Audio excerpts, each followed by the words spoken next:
Welcome to Wife Cheating Story. I hope you have an enjoyable and relaxing time listening.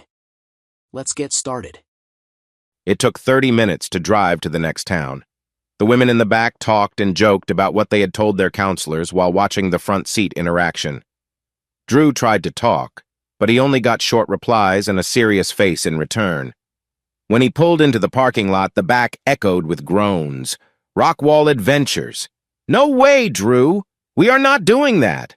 Oh, come on, Tiffany. I saw this online and they had some interesting stories, not that I'm saying you five are like that. Enough, Drew. We're not doing it. Well then, oh dear, the van won't start, the windows are stuck, and the heat is on. What shall we do? The van's engine made a noise as the heat filled the space. You're a trickster, Drew. I'll take that as a compliment. Don't. Let's go in before we melt. It's hot enough already. Antonia watched Drew laugh, playfully acting offended, and tease the girls as if they were younger sisters he cared about. Ready, Antonia? She nodded. A feeling was pulling her toward him, and it was getting harder to resist. But why was she fighting it? Why not just fall into his world? But if she let go, the dark memories. She shook her head, pulled away, and followed the group into the building towards the wall.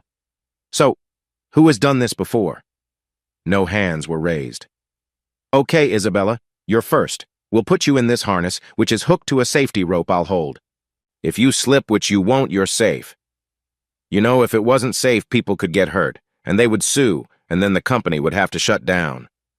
Ronnie nudged him. Back to reality, Starman. As our leader, it's your turn to show us how it's done. The women began to cheer.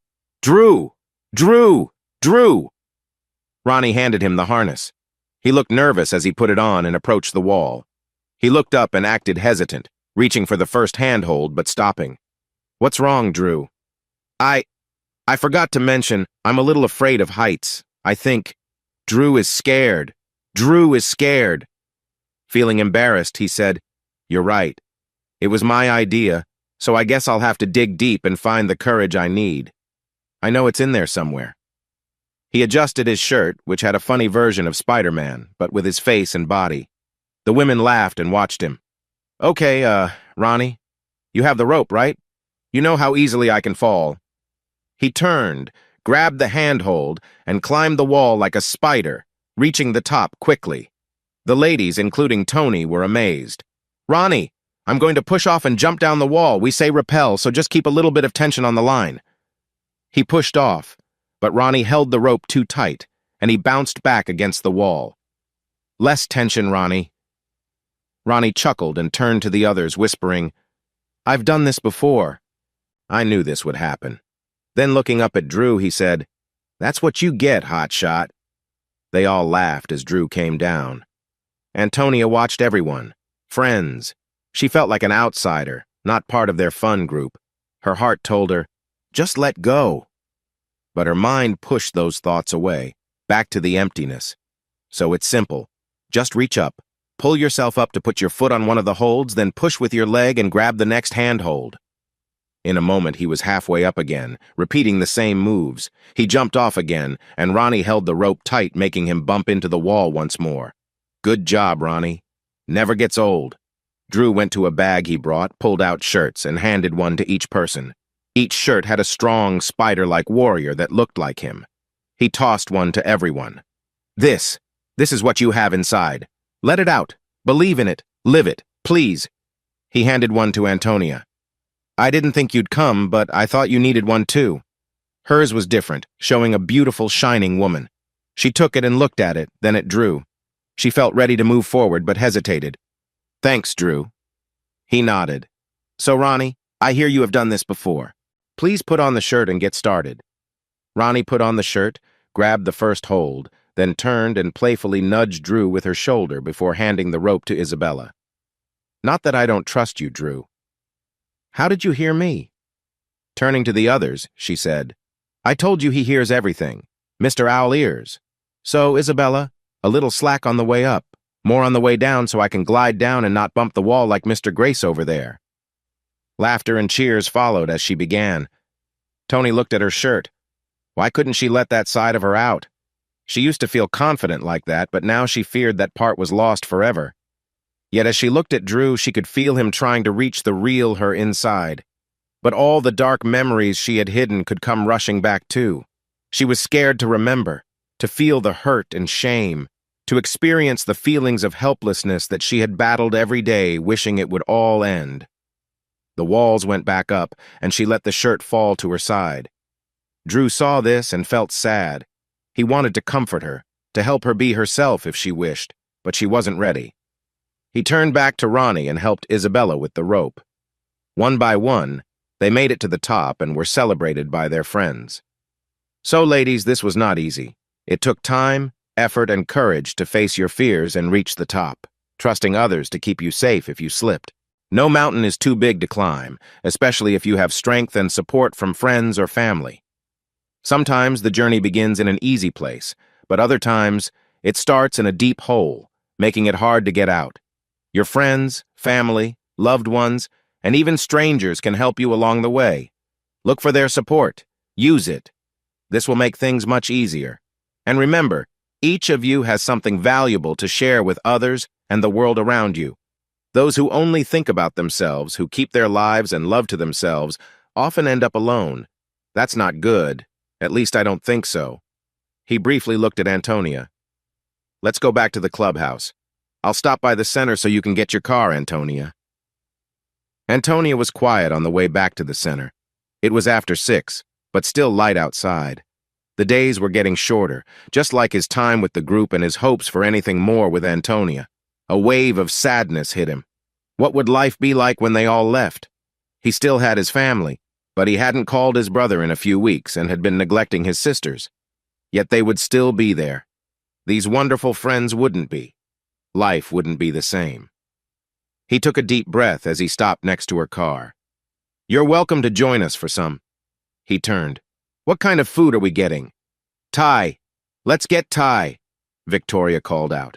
Tears filled her eyes as she added, I used to get Thai with Noah. She covered her face with her hands, and the others reached out to comfort her. Tiffany unbuckled her seatbelt, knelt beside her, and held her gently. The others offered their support too. Why don't I go home and I can pick it up? Antonia? Antonia looked at the closeness and warmth around her. She wanted that feeling, but... thanks, Drew, but... She looked at her wrinkled shirt in her hand, then met his gaze, feeling conflicted. But you have things to do. Got it. You know, Antonia? He reached for her, but she moved away and got into her car, glancing back as she started to drive away. Drew watched her leave. Sorry, Drew. Sorry about what, Ronnie? Nothing. Just sorry about everything. How do we ever go back? She fell into Isabella's arms.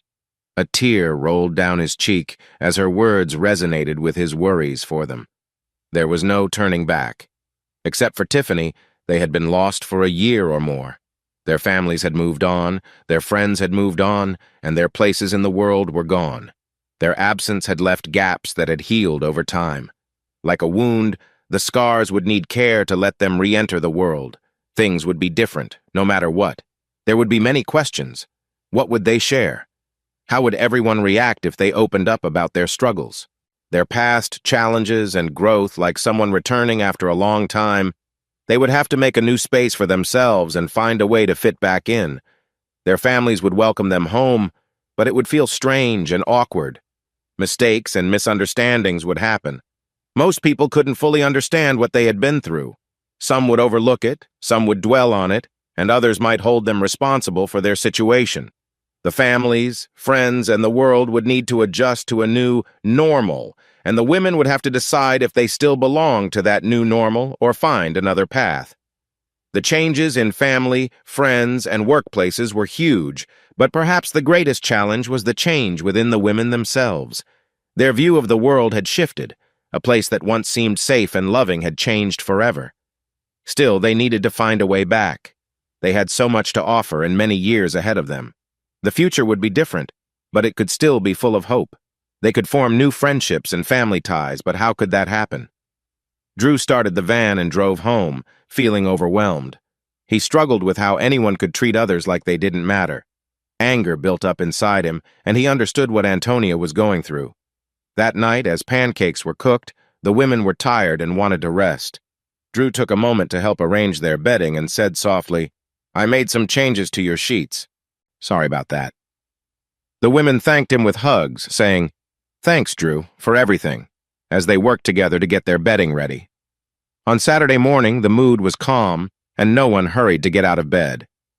Drew, who had spent the night working and then going for a run, made a simple breakfast, but noticed everyone lacked enthusiasm. He decided to ask for help and made a phone call. "Thank you. I think this could be helpful. We'll be there soon." He turned to the ladies and said, "We need to take a trip. Nothing scary or unsafe. I think it will be good for us." Victoria joked, "What? The great Drew doesn't know what to do? No big plan for us?" He took her teasing well while she nudged Ronnie. "I'll admit, I've never really known what to plan, but I think this idea could be good. If it doesn't work, we can leave, or you can stay in the van if you want. If you're okay with it, how about we leave in half an hour?" Drew drove to the edge of town and parked at a community center, where people of all ages were waiting for assistance. He led the women inside and introduced them to the volunteers, many of whom he knew. "There are different ways you can help today," he explained. "You can serve meals, help prepare food, hand out food boxes, or help others find clothes. Or you can relax outside or stay in the van. It's your choice." "I'm not the best cook, and my fashion sense isn't great," he added, "so I'll handle the meals. If you feel up to it, I encourage you to talk to people and learn about their stories." Tiffany joined him, serving meals while Drew took trays from the kitchen to the dining area. As the day came to an end, they began to clean up and organize. A volunteer thanked them, saying, "These ladies really made a difference today. We served more people than usual. If things get better, maybe." Drew was then asked about bookkeeping, a job normally done by the church treasurer who was unwell. "I don't know much about it, but I managed a remodeling company and handled payments," he replied. The volunteer explained their method of keeping track of money. "I've been writing everything down, hoping he will return soon." Drew offered to help on a day when the volunteer wasn't busy. After discussing the details, they expressed their thanks again. As they left, Drew was quiet, and one of the women asked, "No words of wisdom from our leader?" He shrugged, saying, "I was hoping you would share your thoughts."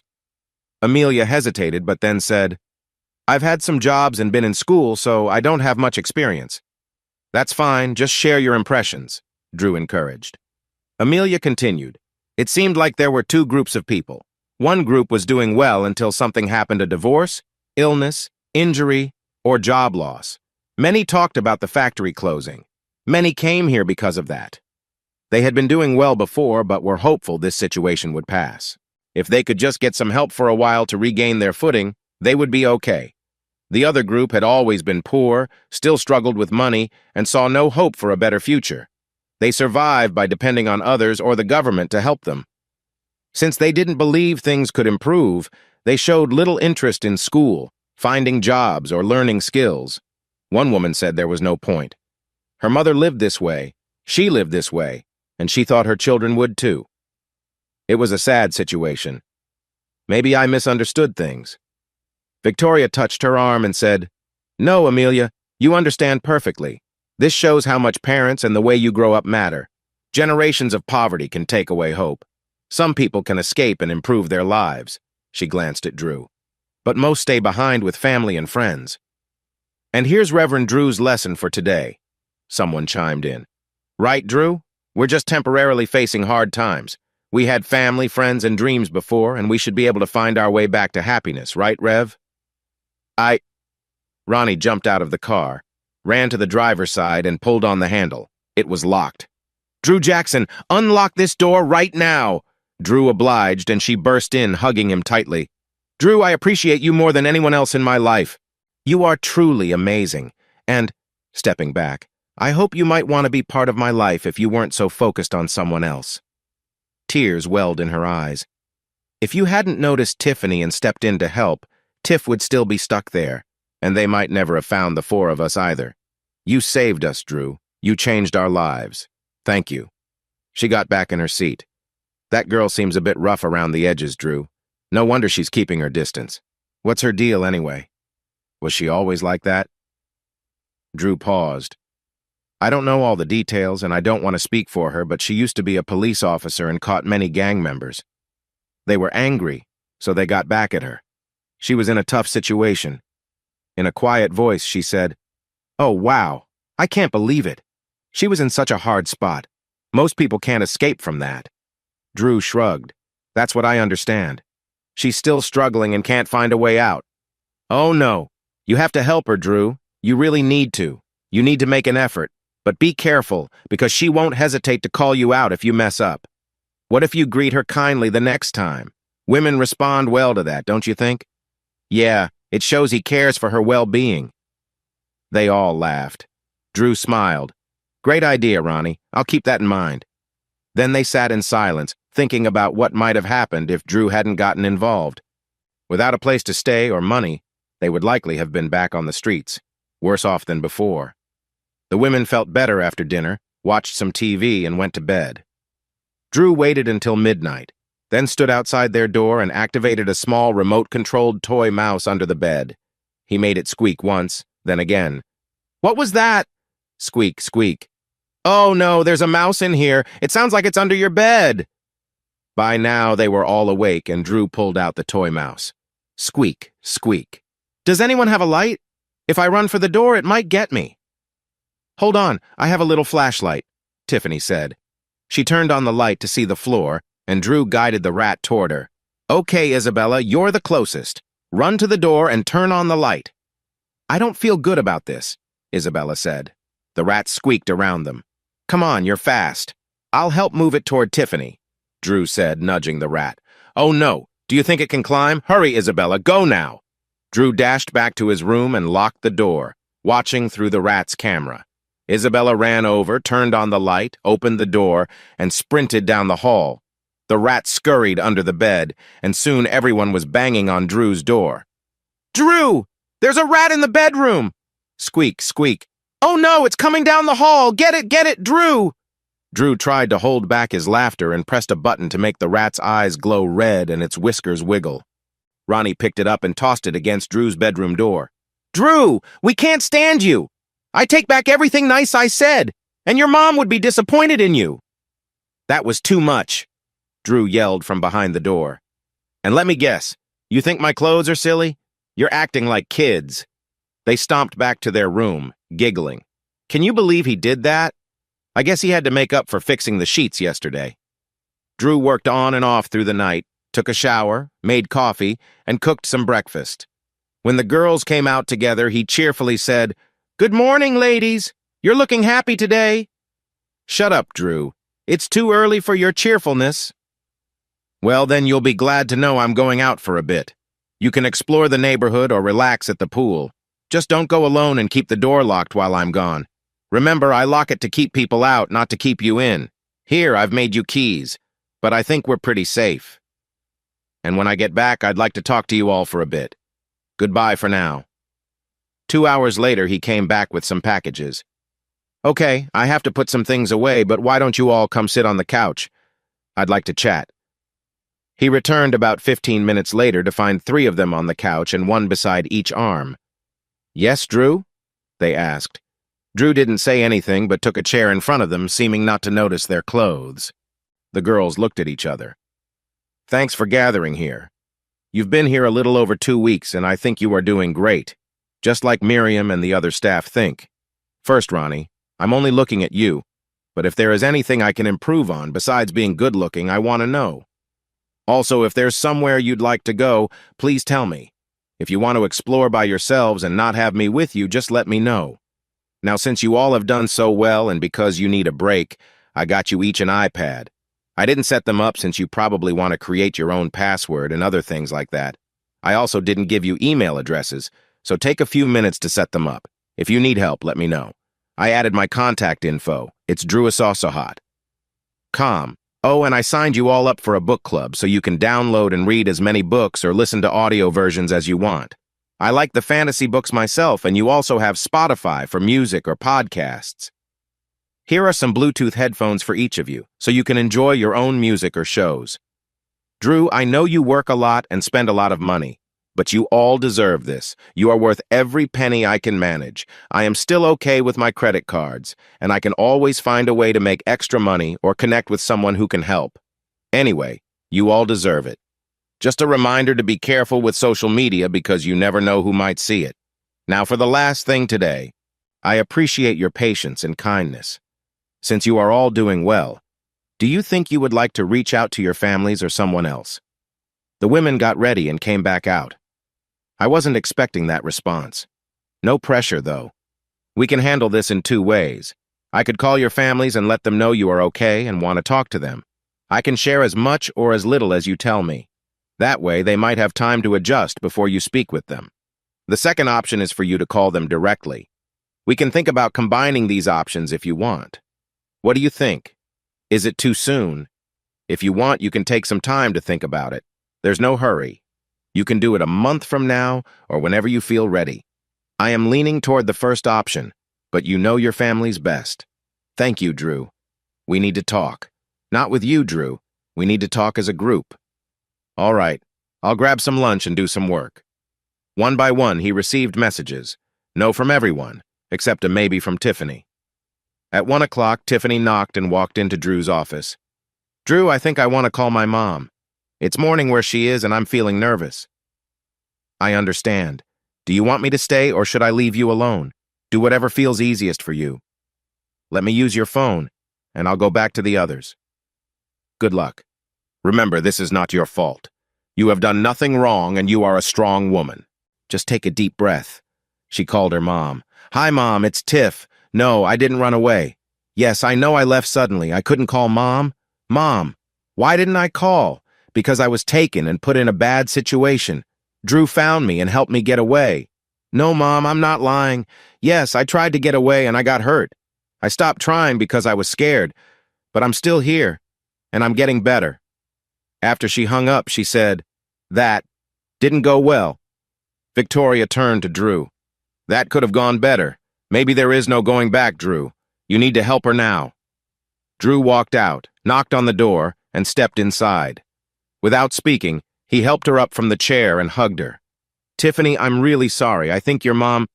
Don't make excuses for her, Drew. Just hold me. Please, just hold me. He sat down with her, keeping her close. Maybe there is no going back, Drew. Maybe. But he stopped talking. He would just listen. Maybe. But I hope there is. Tiffany leaned against him and cried. Eventually she fell asleep, and he carefully moved her onto his air mattress. Then he stepped out to check on the others. This isn't the kind of progress he had hoped for. Later that afternoon, the group remained quiet and reserved. He tried to explain that Tiff's mom might be different from their own, but it was too soon for any conclusions. They were still worried about their futures and everything else. He sighed. He had misjudged things. He sat down at his computer, trying to be quiet, and began working. Outside, the sky had darkened when he felt a gentle touch on his shoulders and a soft hand on his head. Drew, she said softly, I just need a friend right now. Just someone who cares. He turned and stood up, unsure. Are you sure that's... Please, I want to feel safe and understood. No expectations, just comfort. He nodded slowly and hugged her. They sat together quietly. That was enough.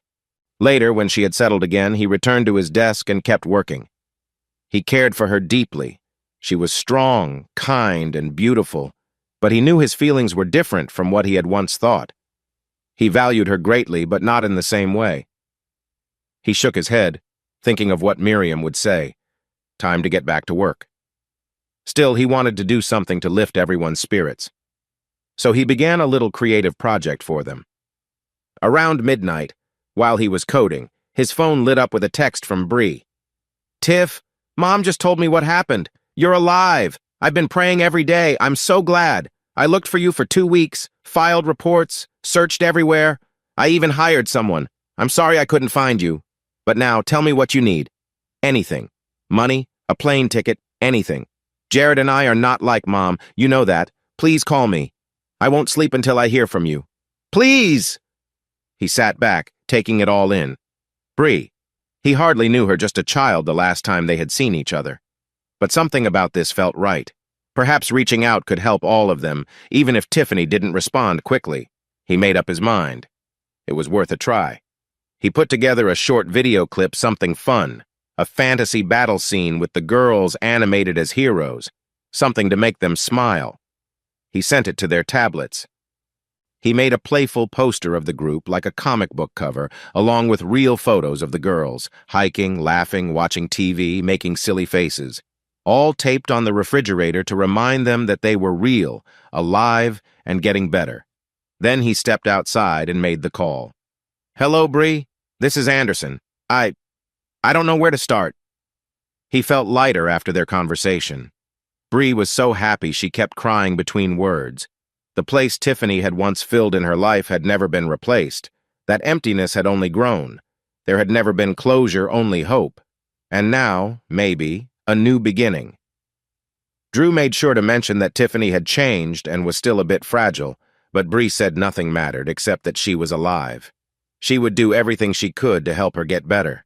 She could send her money if she didn't want to come home, or Bree said she would move to where Anderson was to be with her and take care of her. Anything, because she knew Tiff would do the same for her. Jared would too, but he was in Japan and probably didn't have phone service. Their plans were set. He went to sleep on the couch for a bit and then returned to work. Tiffany was gone. At first light, he ran, showered, had coffee, and worked. Then he heard, "Drew, you are quite the creator. Everyone, come look at what he has made." "Oh, I'm so cool. I'm not even looking." "Nonsense. You have that mark on Ronnie's thigh up there, Amelia's mole on her chest, and it's like a photograph or something. Everything looks just like us having fun." "Yeah, but without proper clothes." They knocked on his door. "Come out here and face us, Drew Jackson." "I am facing it. I'm just in my room." "My body doesn't bend that way." "Sorry, Amelia, but honestly, I haven't really seen you jumping around without some help. I'll talk to management about it. If you're making videos for those who enjoy watching, you should at least make me look my best. That'll be in the next version. This is just the early draft. Okay, how about this one?" A new version appeared on the screen, the strong women he had put on the refrigerator. The women watched themselves overcome challenges, help others, and defeat scary creatures through skill, confidence, and teamwork. They paused for a moment as the final words showed on the screen. "This is who you were. Be that person again." The women perked up and started teasing. "So, Drew, did anything interesting happen last night?" He forced himself not to look at Tiffany. No. Went to sleep, worked, went for a run. He shrugged. "Yeah, okay, sure. I heard it last night. Oh, Drew, you are the best." He turned red. "Yeah, we all heard it." Tiffany interrupted. "Drew, can I borrow the van? I'm supposed to go help the Reverend with the books since Charles isn't around." "Oh man, that's right. No. You don't have a license or ID, so if you get stopped or break down, not that the van would ever break down, what if I take you there and then I have to run out for errands and shopping? You're going to be there a while. I doubt you will finish today." "Surely it can't. Trust me, Charles didn't have it under control." As they drove to the church, Tiffany said, "Drew, thanks for letting me share my feelings. My mom. You can't expect people to be more than they are, kind of like my dad. I'm sorry it's been tough for you. It surprised the others, too. But you helped us feel better. Last night, your videos this morning. Drew, thank you." She reached out in appreciation. "Now I don't know what to do next." "There's time to figure it out, Tiff. It'll take longer to sort out Charles's stuff." "Drew, what do you know that I don't know?" "I know Charles and the Reverend. Let me walk you in to see the Reverend, then I have to head off. Drew, I hate to ask, but it seems they aren't using any software for their books. Could I? I appreciate everything you've done." "Sure." He took out his wallet and gave her a credit card. "Get what you need to help the shelter. Just keep it simple. You know, something for home use, not for accountants. I don't think they have much experience with computers. They do great work here. Most of the funding comes from the church, but there are a lot of donors. Like you. And fundraisers and stuff like that. Everything is very loosely managed. Let me walk you in so you can get started. Then I need to run and do a few things. Oh, here comes the Reverend now." Drew drove the hour to the airport and waited, looking for a woman in a blue shirt and blue jeans with a hat. The plane was late, but finally, a group of passengers came out because of multiple landings. He looked around, trying to spot someone. A fairly short woman with blonde hair peeking from under a cap stood to one side, anxiously looking around. Maybe it was her. He walked over. "Excuse me, miss, but are you—" "Anderson!" She jumped into his arms and hugged him tightly. "Thank you for calling. I was so worried that after what Mom said, she would never reach out." Honestly, I don't think she would have. The call kind of threw the whole group off. I wish she'd have contacted me first. Mom is limited, very limited. But I have missed T so much. Okay, I haven't mentioned that I talked to you. Because my sister might have said no, but we both know she needs me. Right. Looking him over, she said, "Wow, Anderson, you've really grown since I last saw you. So are you too?" "Just friends? Yes. Let's say close friends. Let me get your bag. The car is this way." It was still pouring rain as they hurried to the van. "What's up with this rain, Drew? It feels like a storm." "Just regular rain. They said it would be around for a few days. You don't get much rain, right? We're in Southern California. They say it never rains here, and look at this. You call this a car?" He laughed. "It was the best I could do when I suddenly had 5 women to care for." Oh, poor Anderson. 5 women in his place. It must be tough. "Are they as pretty as my sister?" "Well, they both laughed. They chatted easily on the drive. Bree watched him closely every time he avoided a question, but Drew thought it was better to keep things simple. Tiffany and the others could share as much or as little as they wanted. When they arrived at the shelter office, Drew said, "So, Bree, I know you're in a hurry, but give me about 5 minutes. I want to show her your texts, then while she's busy, you can come in. Does that sound okay? Risky, but I have no other choice right now." "Okay. But first, what did your mother say?" "A lot of wild stuff about kidnapping, drugs, and dangerous situations. It sounded crazy, but I figured, all true and worse, but you didn't hear it from me.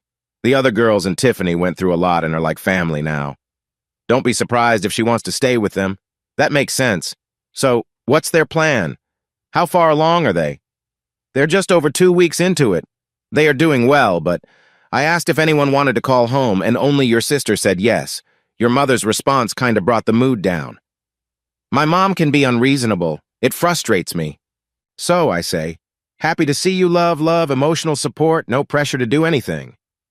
Smiling, she added, "And if anything goes wrong, blame you." Interesting choice of words. "I'm a nurse. Now let's get moving. I'm so excited. I hope she is too." Drew walked into the office. Tiffany was surrounded by stacks of papers and an old computer, entering numbers into the software.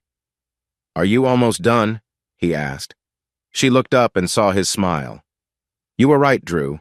And this computer, well, it's not much help. I downloaded some software. Here's your card, and I've started loading everything in." "Great. Tiffany, I might have messed up." He pulled out his phone and showed her the texts from Bree. "These are from midnight. Why didn't you tell me? Drew, how could you not show me this?" There was a knock on the door and Bree walked in. "Well, big sis, aren't you going to say hi?" Before Tiffany could fully stand, Bree wrapped her arms around her. "Oh, T, I've missed you. I tried so hard to find you. I ran out of money and could only call." Pushing her gently away, T said, "Let me see you."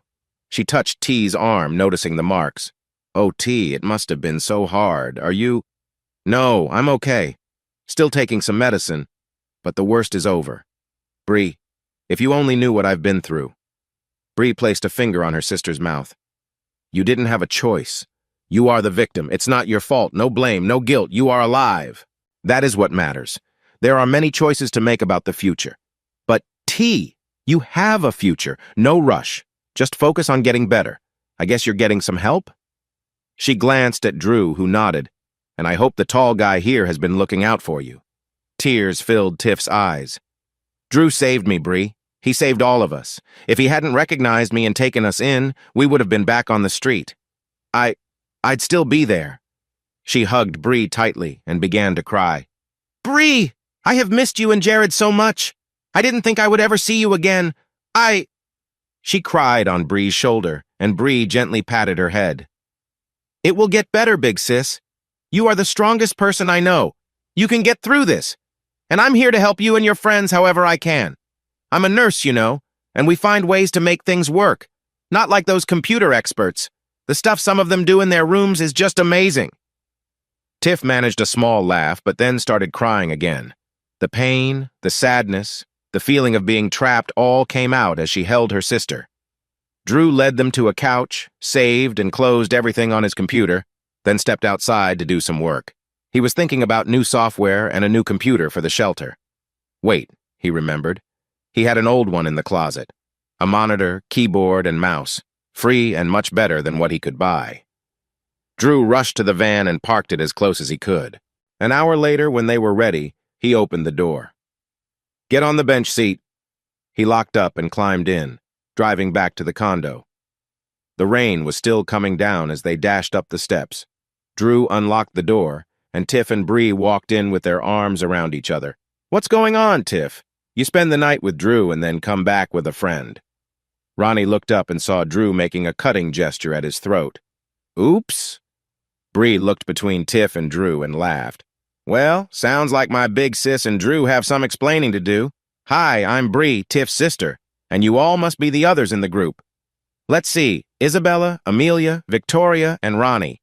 Isn't Ronnie the one you kept talking about, Anderson?" Well, Anderson was always joking. He said you all were a rough bunch and it was tough to have you around in shirts. Isn't that what you said, Anderson?" She winked at the ladies while Drew cleared his throat and replied, "No, you must have misunderstood me. I said they were very beautiful and it looked like they had great help." Bree laughed.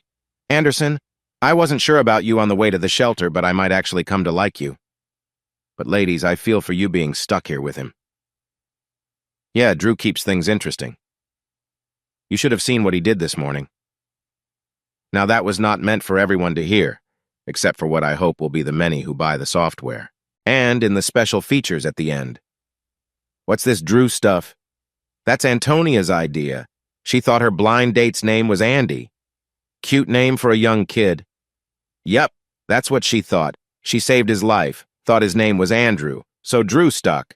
They are figuring out their own special relationship. Well, she sounds like someone who can take care of herself. I'll have to stay around long enough to meet her. Drew, could you get me some coffee and something to eat?" They all laughed. Stepping toward Tiff and holding her hands, he continued, "Tiff, you have a wonderful group here, and I can see from the looks you've exchanged that you all have been through a lot and share a special bond. You should stick together for a while. Am I right, ladies?" They all nodded in agreement. Winking at the four people, he said, "I'm not sure about where I'll sleep, but seriously, T, is there space for me? If it's easier, I can go to a hotel. Just please don't make me share a room with Drew. I'm fine with whatever you decide." "You're sleeping with me, and if you try to leave before I say it's okay, She started to cry and hugged him again. "Bree, I love you so much and missed you. I really thought I'd never see you again." She held on tightly. "I'm not going anywhere until you tell me to. Remember, you are the one who needs help. None of this is your fault. No blaming yourself, okay? And that goes for everyone else here. Oh, you know Jared would have been here too. He looked everywhere with me, but now he's in Japan studying some kind of animal. I can't even keep track of what he's studying anymore. Anyway, I left him messages. I doubt he has cell service there." Looking over Tiffany's shoulder, she noticed something on the refrigerator. "Wait, what's that? It looks almost like the five of you are barely dressed. Drew, did you do that? It's impressive, but a bit much. Bring my things into the bedroom. The girls and I need to talk." Drew continued to smile. This was going better than he expected, but he still felt a little worried. And then there were 6. He felt a hand on his arm and turned to see Tiffany. Tiffany, I hope." She stepped closer and gave him a quick squeeze. "Drew, thank you. I'll say it every day, thank you. But we're all worried about you.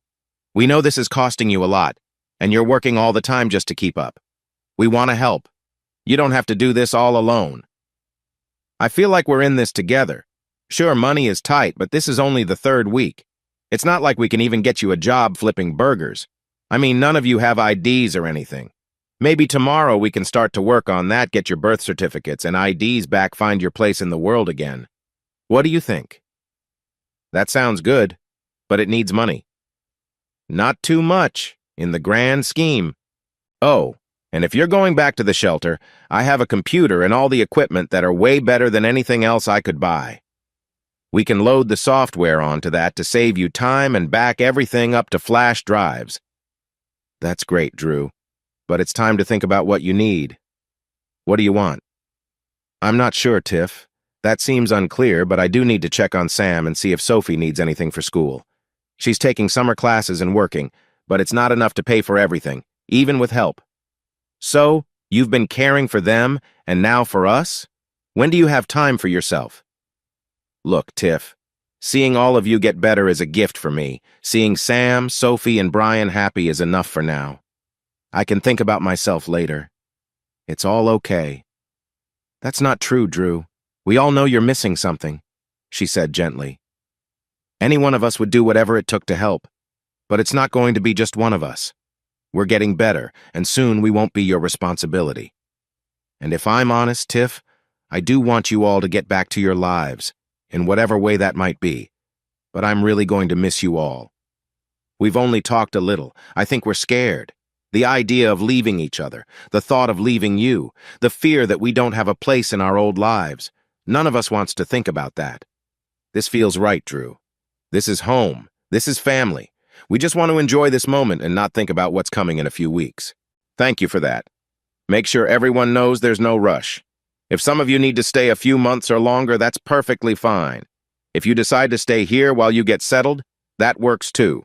Whatever you need. All right, let me join the group again. Yes, I'd like to go to the shelter tomorrow. More rain is on the way. So let's focus on getting IDs and roller skating. Roller skating? Yes, I thought it would be a fun and safe activity. Here, take this to Bree for me. Okay, ladies. It's Friday, the end of week 3, and time to visit your friends at the center. Since they know you've been a bit playful with them, they've moved the time to 9 for the first group. So, wake up. Bree propped herself up on her elbows. Girls, he is just as annoying as you said. And T, how did you let that guy? Well, I'm in shock. The girls all laughed. Drew, is the coffee ready? Good. Now go on. We don't need you sneaking around watching us get ready in our t-shirts. Turn around and let us freshen up, she added, looking at the others.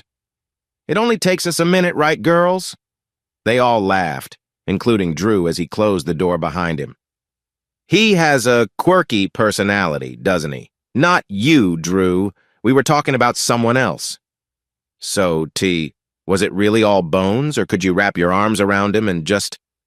She pretended to push forward playfully. Tiff kicked her out of bed, but Bree laughed so hard that she rolled out and kept laughing. Tiffany leaped on her, also giggling. The others soon joined in. I'm so glad you're here, Bree. It was a great start to the day. Off to the center, they went to talk to their counselors. Bree wandered around while Drew worked, but then returned to wait with him. At noon, they all came out together, playfully wagging their fingers at Drew. Time to see Miriam. Make sure you have a good chat. They all burst out laughing while Drew just smiled at Ronnie. Sure, that sounds fun. Not really. Oh, come on, Drew. We know you'll be quick. Or less than that, but even a minute is too long. The women laughed along with him as he walked through the doors into the office. Good day, Miriam. Any questions? So you made a mess but then fixed it. I think it's more accurate to say I made a mess and then improved it. Yes, you did. Bree seems like a fun addition. Definitely. She brings a lot of energy. And Antonia? No comment. She nodded. Why don't you send Bree back so I can meet her? I'll see you next Friday. Drew smiled. Sure thing. He walked back through the doors. Oh, Bree, the headmistress wants to speak with you. Something about interesting personalities. Bree turned to the others. He heard that? We told you. He hears everything. It's a little odd. Bree approached the door. First door on the right. She smiled and went in. A half hour later, she came out, her hair tousled and her clothes a bit messy. She rubbed her face as the girls all jumped up. Tiffany stepped forward. Bree, what happened? Well, since that guy wouldn't help her, I had to step in. The things I do for you? T, where's the restroom so I can wash my face? The women stared for a moment before laughter filled the office as Miriam found the humor in it. Drew smiled. Bree straightened up, and together they went outside to see Antonia leaning against the van. Ronnie whispered, "It's Antonia," followed by a sarcastic, "Oh, great." As the group got closer, Antonia stood up straight. Bree stepped forward. "You must be Antonia. Nice to meet you. I'm Bree, Tiffany's sister. I've heard so much about you, and it's great to see you in person." Antonia glanced at Drew. "I doubt I've heard anything from Mr. Strong and Silent over there. He hardly ever talks. So, Drew, what do you have planned for this afternoon?" "I'm glad you asked, Bree. First, we will have an interesting lecture on self-defense for women. Focusing on prevention lunch will be provided. After that, there's another lecture and a demonstration, and we'll finish the afternoon with a fun activity. All in favor?" No hands went up. "Great, it's settled. Antonia, I could use your help with the first session. You might want to join us for everything." Smiling, Antonia said, "I'll think about it. Will the women find your lecture too much?" The others exchanged smiles with Drew. "Well, my sisters didn't think so, and they've heard this lecture more than once. You know, I give updates whenever I have new information." "Of course. But no promises. Let's head over to the picnic table." They walked over, shaking their heads, while Drew laid out a variety of food and drinks. "First, let me say that none of this is really about any of you. Except for Isabella, I don't know what happened to any of you. So first is situational awareness. Drew, in summary, before we fall asleep during this exciting lecture." Sure. So situational awareness means always being aware of your surroundings. Pay attention, avoid distractions, trust your instincts, stand tall and make eye contact. Keep your personal space. Remember that no means no. Be aware if someone is trying to deceive you. Don't hesitate to shout or ask for help, and never let someone move you to another location if you can avoid it. Learn to use simple self-defense moves. Anything about first dates in sketchy bars, Drew?" He looked at Antonia. "In general, Ronnie, you should meet in a public place like a cafe instead of somewhere less safe. But then I wouldn't have met such amazing women, plus you, Ronnie." Half a sandwich playfully hit him in the face. Laughing, he turned to Ronnie. "Baseball," she nodded. "7 amazing women. Or look like someone inflated your face. He looked like that girl from Willy Wonka who had to go to the juicer." "Okay, time for the next adventure. Antonia, we could use your experience as a former police officer. Can you join us? It isn't far."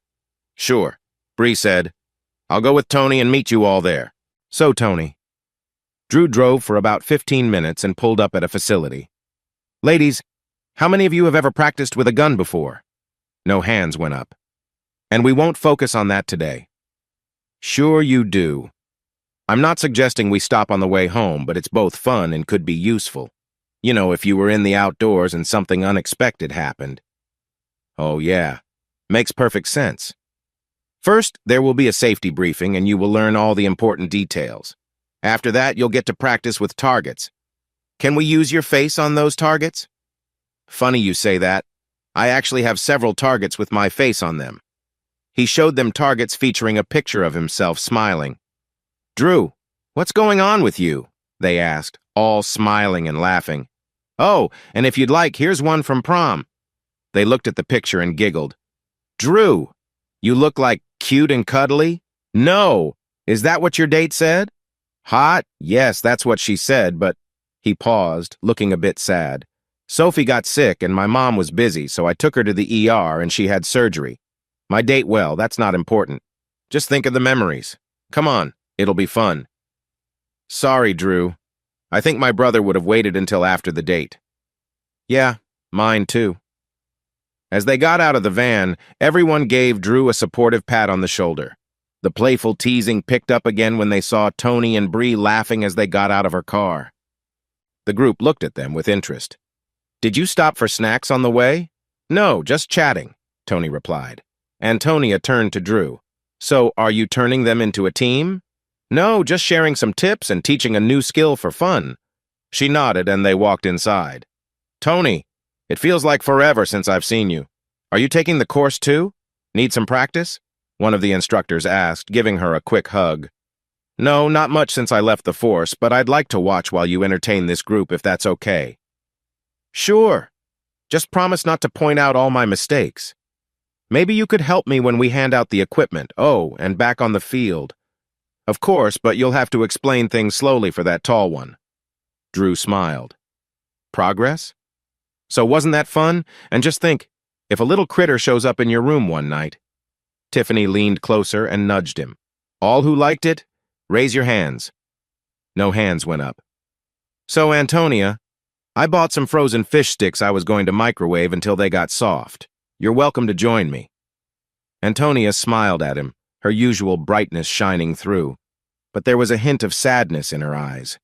What was hidden beneath it? Lost chances? Responsibilities? She wanted to know more, maybe help him open up another signal turned green. No. Drew, you'd eat anything. Thanks, Amelia. As lovely as that sounds, Drew. You have somewhere to be. A brief moment of sadness crossed Antonia's face. Right. I'm working on that thing you asked about. It's harder than I thought. But I'll keep trying. Oh, and I'll see you tomorrow. 9. He nodded. Thanks. And thanks for today and everything else. So, the 6 of you hop in the van. Let's decide what you want for dinner. If I see a small animal, I might stop. Maybe a squirrel. No, they're too small. A snack hit him in the head. What's happening at 9 tomorrow, Drew? All right, ladies. It's Saturday morning. Good to see you all up.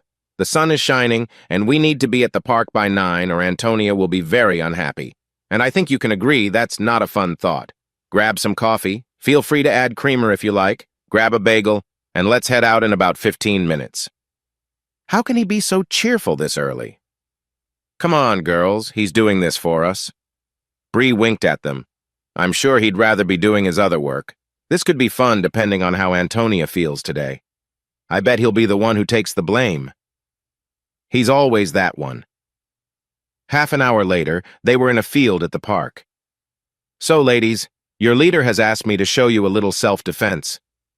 The things he told you yesterday were very important, Drew, she said. Keep them in mind. They might help you someday. But if they don't, there are a few things you might want to remember. People come in all shapes and sizes, tall, short, thin, heavy, young or old, but usually they are stronger than you. So stay calm, think clearly, and be quicker than they expect. And remember, your goal is to get away safely. Even if you hurt someone, they can still be a threat. You need to hurt them just enough to escape or make sure they can't follow you. Some advice might surprise you. Drew, thank you for helping out. When someone grabs you, the first instinct is to hit them in the chest. You've all seen the shows where someone does that. As she demonstrated by gently tapping Drew on the chest, he took a step back, but she playfully placed her foot in front of him, and he lost his balance and fell. The other women giggled. Drew, you fell easily. He looked at Victoria, who was smiling. But he's okay thanks to Victoria. He can get back up. Don't waste your time hitting the chest, arms, or legs. Drew got hit a few times and still stood up for me. She remembered how brave he was. No one had done that for her before. Your better targets are the eyes, nose, throat, and solar plexus. Use 2 fingers for the eyes, your fist or heel of your hand for the nose, and aim for the throat with a quick hit. Now, about those sensitive areas, don't just punch straight. Think about where you're aiming. Sensitive areas are in similar spots, and men can take a lot without being hurt. The women laughed, and Drew smiled. Right, Drew? Yes, he replied. So if I aimed there... She pretended to punch, but didn't actually hit him. It might not work. That sounds correct, he said. They laughed again, and Antonia smiled, noticing how well he took the teasing. It felt like they were family. She wondered how he was with his real family. Despite everything, he seemed comfortable. Drew shook his head and laughed. Thanks, Iz. I didn't think you'd noticed. We were curious about why you had so many socks, she joked. He chuckled. So if you want to stop someone, aim lower, where you'd usually be careful. If I were to punch Drew, she teased. Which would be easy because he's right here, Antonia said with a grin. Want to try that, Drew? No thanks. If I did strike him, I might or might not hit the right spot. Sometimes it's better to hit with an open hand. Like this. She made a swatting motion but paused, lost in her thoughts. The women noticed her distraction. Remember, aim for the middle like this. She playfully tugged on Drew's shirt to show her point. "Nice socks, Drew," one of the women said, and they all laughed. One of them changed a light from red to green. No, if the barriers broke, it would be overwhelming. She had to stay strong. "Let me show you a few more details." Drew walked Antonia to her car. "Thanks for this, Antonia. I think it was much better than some instructor at the gym teaching us. I brought lunch, and then we're going to the shelter to help out." "Not really your thing?" "Okay. If we don't see you before then, we'll meet on Saturday, right?" "I'll try, Drew." It's fine, Antonia. The ladies were tired but managed to make some oven-fried chicken, baked potatoes, frozen peas, and brownies from a mix. They didn't take long, and after cooking, they all took showers and relaxed. They started to give Drew a break since he had done most of the work the first 2 weeks. "You ladies have had a busy weekend so far," Drew said. "And we're not doing anything tomorrow," one of them replied. "Really? I thought he started." "No," another interrupted. "Actually, you need to study for your driving tests. You each have appointments at the DMV Monday morning. Don't worry, it's not until 10, he said. "What?" Bree exclaimed. "Another step, ladies. Another step on the road. Great idea, Drew." By 10, they were all in bed. Drew worked with his door closed. Waiting finally, he heard a noise. "Ah! There's something moving in my bed. Someone help me. I'm afraid to move." One of the ladies turned on the light, and the others gathered at the bunk bed, watching the lump under the covers. "Oh, come on, it's probably just—" Victoria started laughing. "Probably just a little turtle. I wonder where he came from." "We don't have those, do they bite?" "Nope." She picked it up, and the little turtle tucked itself into its shell. "See? How does he keep surprising us? We are lucky they found us, but really lucky we ended up here together." They all got emotional and held each other, even Bree joined in. Bree knew this moment was special. 3 weeks in, most people she saw were still lost, unsure of where to go. These women, though they came from good lives, were still in a tough situation. "Let's just act like nothing happened. Let's put this little guy in the closet and let Drew wonder what's going on." Good idea. Used to waking up early, Bree was up at 5 and went to get some coffee. She saw Drew working and walked in, holding her cup. "Making movies this morning, Drew?" she joked. "Nope, trying to fix some code. Just going through line by line, but it's fine," he said, not looking up. "Did everyone sleep okay? I thought I heard some noise, but I was asleep." "Yeah, nothing serious. I think everyone was worn out. That was nice of you and Antonia to help out. And," she touched his face, "I think you might be making some progress with her." "I don't know. She sends mixed signals." "Nah, she looked at you a lot. I think she just wants to get closer." Drew looked at her doubtfully.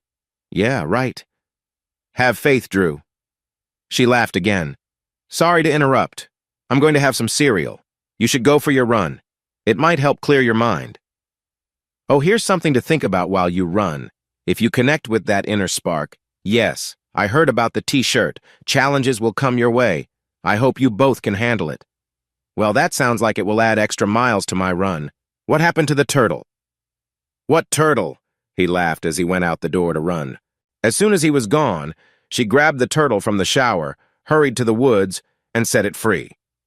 "Congratulations, ladies. You all now have driver's licenses."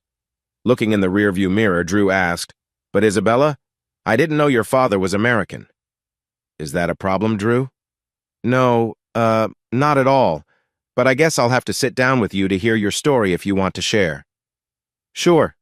She nudged Amelia next to her. "We can do it now if you'd like." "Sure. How?" He looked in the mirror and was surprised for a moment. Bree looked at him, then at Isabella and back at Drew, beginning to laugh. "Isabella, you should see how red his face is. He looks like he's been in the sun too long." She reached over and touched his arm. "Oh, poor Drew. The ladies played a little joke on you today." After he took a moment and cleared his throat, making sure not to look in the mirror, he said, "So, ladies, congratulations again on getting your licenses. But oh no, you have nowhere to keep them. Let's go to the store so you can get wallets and purses, and then you can fill them with all the things that girls tend to carry. We should also grab some essentials like combs, tissues, keys, old wrappers, lip balm, tiny raincoats, and maybe those shiny emergency blankets. So much stuff. My sisters. You looked in your sisters' purses? No, Amelia. That's a serious offense. They would empty them out every couple of years and we'd pack everything into boxes. Drew. I did peek in once because I was looking for a missing turtle. A turtle? That's just silly. Who would bring a box turtle into the house? Ah, Isabella. So there was a turtle. You knew it was a box turtle. No, I'm just saying turtles belong outside, and no one without an extra pair of socks would. The women all laughed, and Drew smiled. That's enough. I was going to pick them out myself, but Bree wisely suggested that my style might not be the best. So, which store should we go to? Drew, no, that's too much money. It's another step in the right direction, and, placing a hand on his heart, it would make me really happy. How long did your mom hold you down in the pool? As they walked to the van, he said, Great choices, ladies. I had no idea this would take so long or so many stores, but well done. Now, let's think about what to put in those bags besides just your licenses. I have a prepaid debit card for $100, sorry, Bree. It's not for you, a key to the condo on a bright keychain, and a picture of me to keep in that clear sleeve. I actually stapled one into my sister's wallets. One by one, they stepped up to hug him and wipe their tears. Drew, can I drive this home? It's been ages. Sure, Victoria. Here, Drew, why don't you sit up front with her? Winking, he said, Oh no, Bree. That's your seat. I'm better off in the back. She playfully nudged him. Drew Jackson, you drive like a teenager and you doubt me? She reached out and hugged him. But I appreciate everything you've done and will be grateful every day. Now get up front. All right, ladies, the counselors have a lot of questions for you. I'm going to sit right here and do some work while you're back there. The girls looked at him, and Ronnie grabbed his sleeve. The keys, Junior. We can't go home to one of your Friday night surprises. He handed them over reluctantly. Here, Bree. You keep them safe and don't let Drew do anything silly. Sure thing. The ladies marched through the doors and were gone. Drew settled in to work. What are you doing, Drew?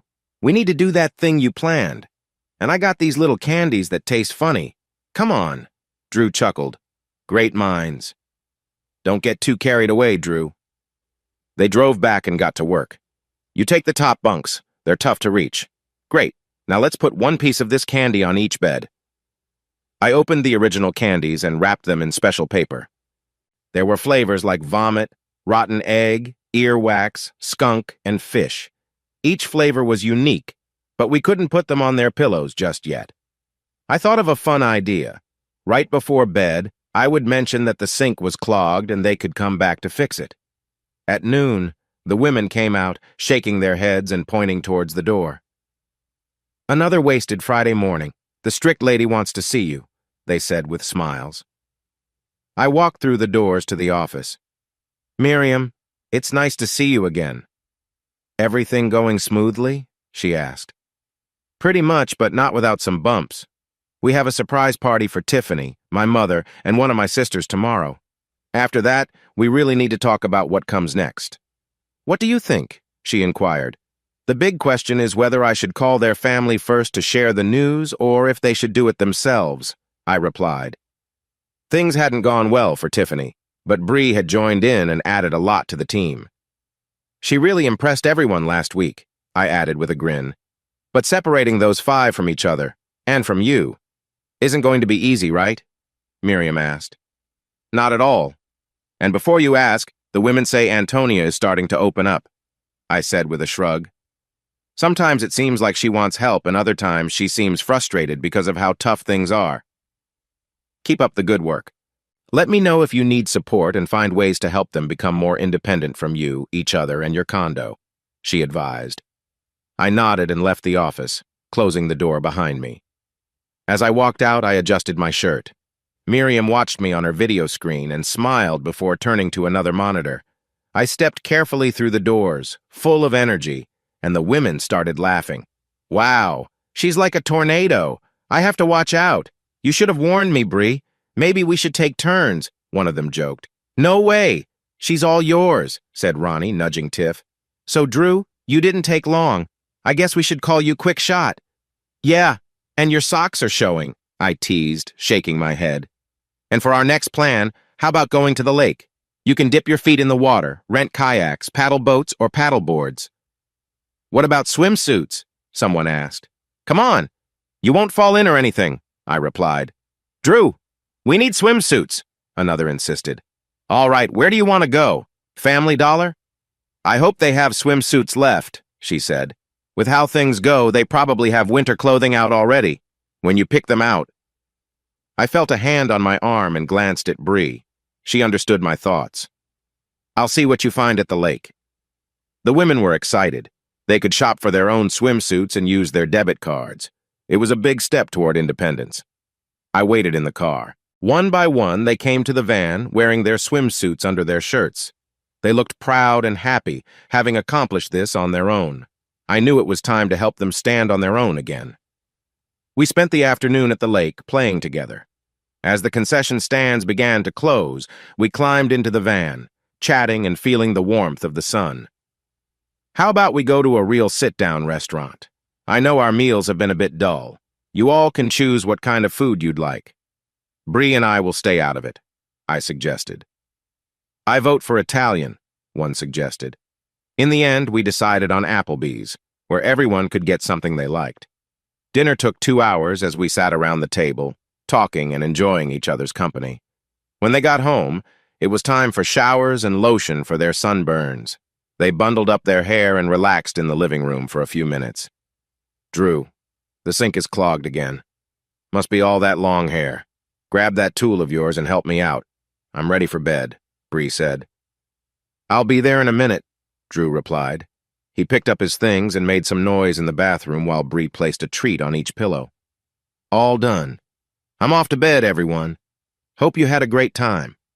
We did, they replied, giving him hugs and thanking him. He held back his tears. What would he do when they left? He was beginning to prepare himself for that day, but when they finally flew from the nest, he locked his door and waited. Oh, look! Fancy chocolates, Ronnie said, unwrapping one. But after biting into it, she shouted, Yuck! And spit it out. Don't eat those! They taste horrible! Meanwhile, Drew stayed quietly in his room, knowing he had to be careful with surprises in the coming days. The others unwrapped their chocolates, grimacing at the smell. They thundered over to his door. Drew, we will get back at you for this. All right. How about we sing happy birthday to Tiffany since it's her birthday tomorrow? We also have a party at noon at my mom's for my sister's birthday. So let's sing together. Happy birthday to you. Bree, he remembered. But how? Come on, ladies. Let's leave him to his exercise and get some rest. I can't believe he did this. I know, Bree. I'm so tired. They climbed into bed as Bree turned off the light, leaving just the small bathroom light on. She jumped onto the bed she shared with Tiffany and began to laugh. Wait! He messed up our sheets again. Mine too! Wait! Bree, you had the keys! You gave them to him! Tiffany said, playfully pushing Bree out of the bed, and she landed on the floor laughing. The others joined in, laughing and teasing one another as they fixed their beds. This feels just like college or summer camp, one said. Right. But what's next? Amelia asked as the mood grew serious. Don't worry, everyone. Between Drew, his mom, and me, we will figure it out. Drew said it might even take a year. You won't be left alone when you turn 18. We'll help you get where you want to go. Unless we get back at him for all his silly surprises, they joked. Or Antonia might get mad, another added. Okay, everyone. It's party time. 6 weeks have flown by, and we're celebrating with a few surprises. To get you in the mood, I got each of you a little something, Drew said, handing out wrapped boxes. Is this a trick? One asked. Nope. You all need something besides just shorts and jeans, he said. They opened the boxes and gasped in delight. It's a sundress! Drew! They squealed as they pulled them out one by one. It's been so long, Drew! They hugged him, and he smiled. You all deserve them. I want to take credit, but Sam and my mom picked them out. I hope they fit. I don't know much about dress sizes, he admitted. A little later, they returned with smiles, posing in their new dresses. Drew was speechless for a moment. You 5 and Bree look amazing. I need to take some pictures. He got his phone out and snapped a few shots. You're all going in the next game with fun accessories to go with your dresses, of course. Maybe my mom was right, one said, smiling. I picked a nice black outfit. You know how women talk about their little black dresses. But my sister had a different idea. He shrugged. I know I seem like the tough guy, but you all make me emotional. You are wonderful both inside and out. More hugs and thanks poured in, even from Bree for what he had done for Tiffany.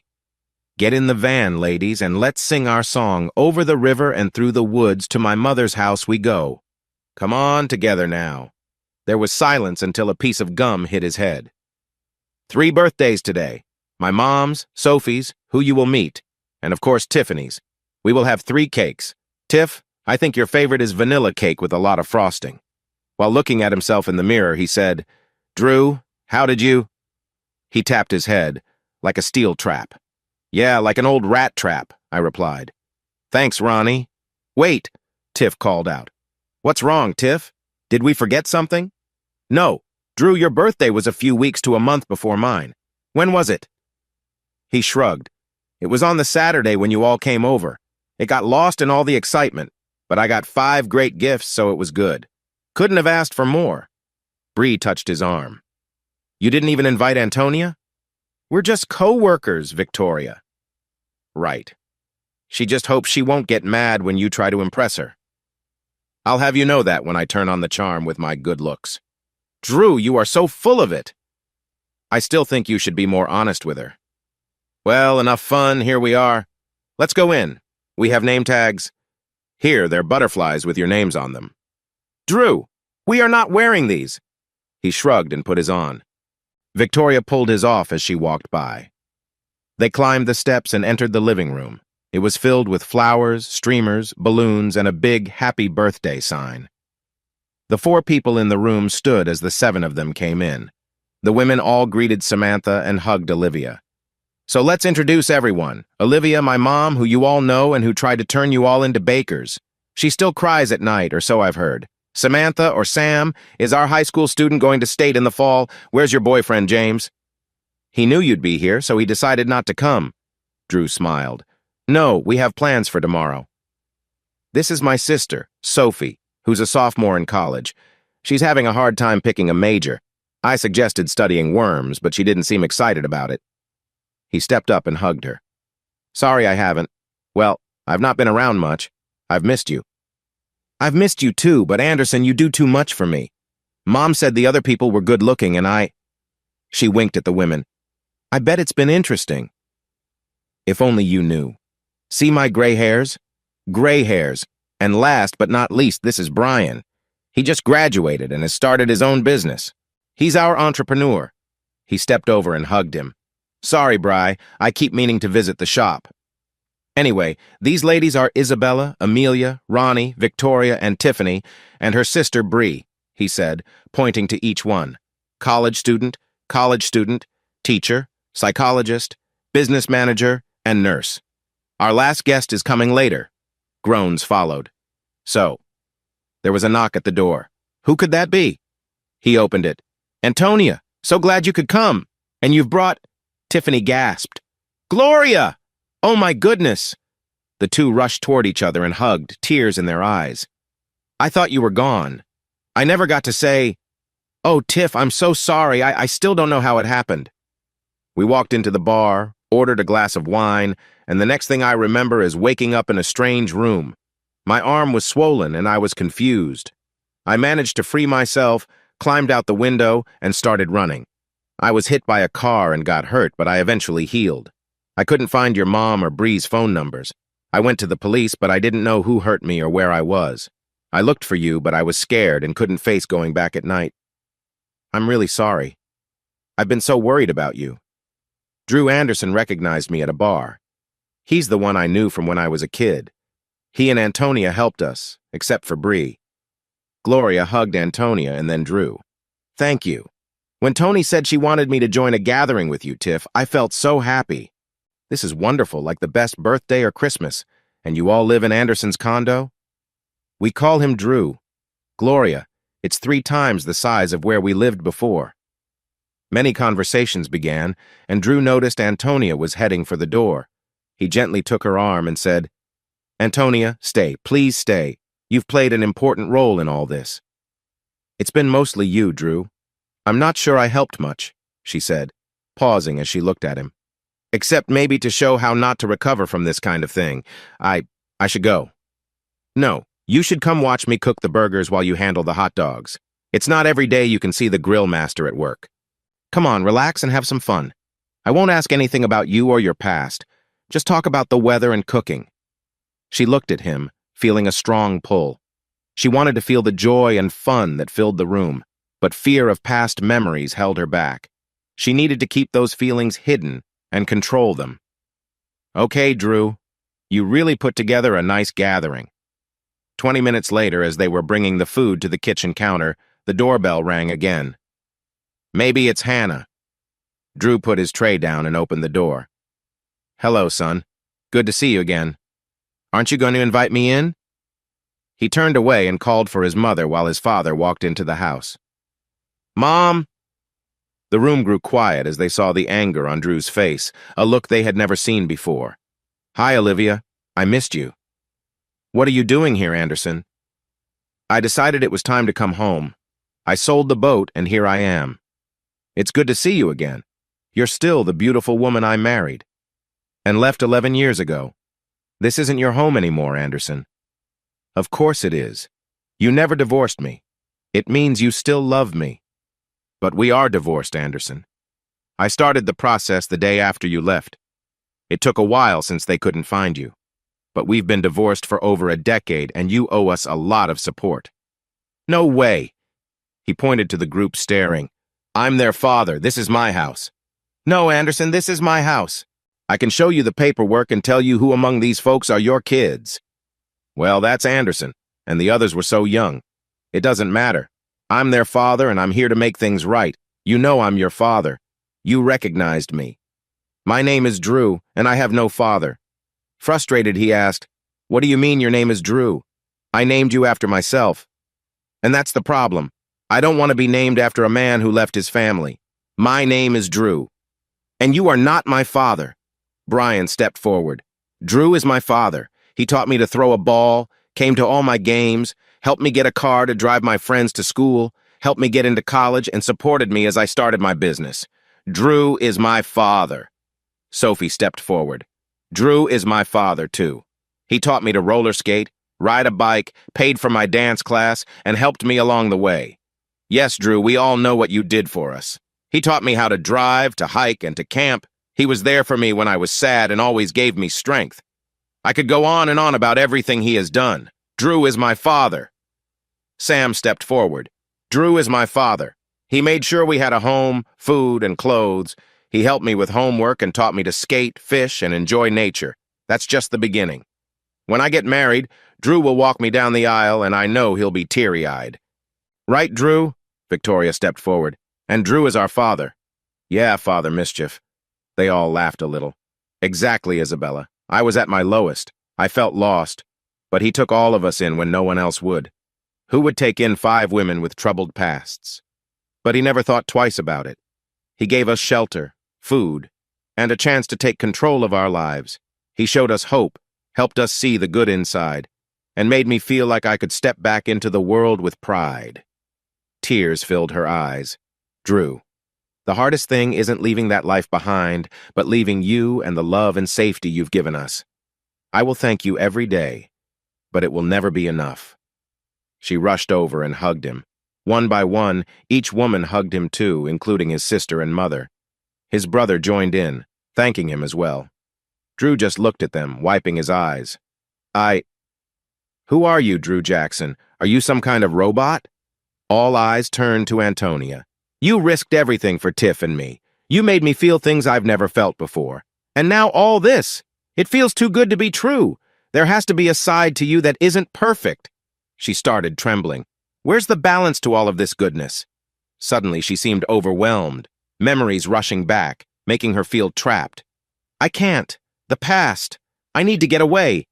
With fear in her eyes, she dashed for the door, and Drew quickly followed. He gently held her arm, but in her panic, she pushed him away. Antonia, stop! We can get help. Let me be there for you. He tried to calm her, but she kept trying to get away, heading toward his van. He turned her around, trying his best to help her steady herself. "Antonia, look at me. It's Drew. You're safe now. You're with me. Just let me help." As she struggled, he held on, hoping to support her through her panic. "Antonia, please. I want to help you. Let me be with you." Slowly, as the tension lessened, she let out a cry of pain and frustration. "I just want to escape." Drew spoke softly. "Antonia, it's okay to feel this way. Let's face it together. You're not alone." He kept his hold gentle, focusing on giving her comfort as she began to breathe more evenly. "Please, just make it stop. I can't." She started to cry. "I can't live like this. I'm sorry." He gently held her close, ensuring she didn't hurt herself. Her struggles began to weaken as she felt overwhelmed, pulling away from the moment. "Antonia! Antonia, open your eyes and look at me. It's Drew. You're safe now. No one will hurt you. Let me help you. Please, Antonia, focus on me." Her breathing became calmer. Slowly, she opened her eyes. "Drew? I thought I was back in that terrible place. Trapped." Drew heard a sudden breath from the porch. They understood what that meant. Few people ever recovered from such deep trauma. She touched his face with tears in her eyes. "Oh no, Drew, I'm so sorry." "What have I done to you? You're hurt." "It's okay. It's in the past. You're safe here with me now. We should go to the hospital, get you checked out, or at least talk to someone." "No, I'm fine." "But you're not. You thought you were before too, and you weren't. Let them make sure you're really all right, if I'm going to be with you for a long time." "What?" Quickly. "I mean, if you want." "I think I want to, Drew. But I'm still a mess." "Okay, let's go, but you'll come with me, right?" "Of course. I think I might need a couple more stitches, too." "Oh, Drew, I'm so sorry. Your neck looks hurt, I thought. I don't know. It felt like I was in a bad dream that I couldn't escape. I just wanted everything to stop. Drew, I could have really hurt you. But you didn't. It's all right." He took out his phone and called. "Hannah, we're on our way to the hospital. It's a serious situation. Yeah, she needs some support. It's a bit messy. And look at all the blood. I don't even remember." "You were somewhere else in your mind. I'm just glad I remembered what you taught us." "Oh no. We were at the party. Where are we now?" "On the porch. Everyone was watching us." He turned and called out, "Can someone drive us to the hospital?" Brian stepped up. "I'll take care of it." "No, Brian. I need you here to ensure Anderson leaves. Sam, Sophie, grab some towels and take my car. That way the girls can still use the van to get home. Tiff, I'm really sorry." "Your birthday, well, everyone's birthday kind of fell apart." Tiffany touched her arm, smiling softly. "Olivia, if this ends well, it'll still be one of the best birthdays ever. Drew needs support, and I think Antonia is that person." "Gloria?" Gloria looked shocked. "I can't believe what I've heard tonight." "Gloria, it's all right. It's been a long journey. Do you want to talk more?" "Yes. I live about an hour away. I wanted to stay close to my family, but not too close. What if I stayed over tonight? We could finally catch up like we used to." "That sounds nice." "Bree? I'll stay here with these wild ones, and I get the big bed to myself. No Drew around. Go, T, it's time you figured things out."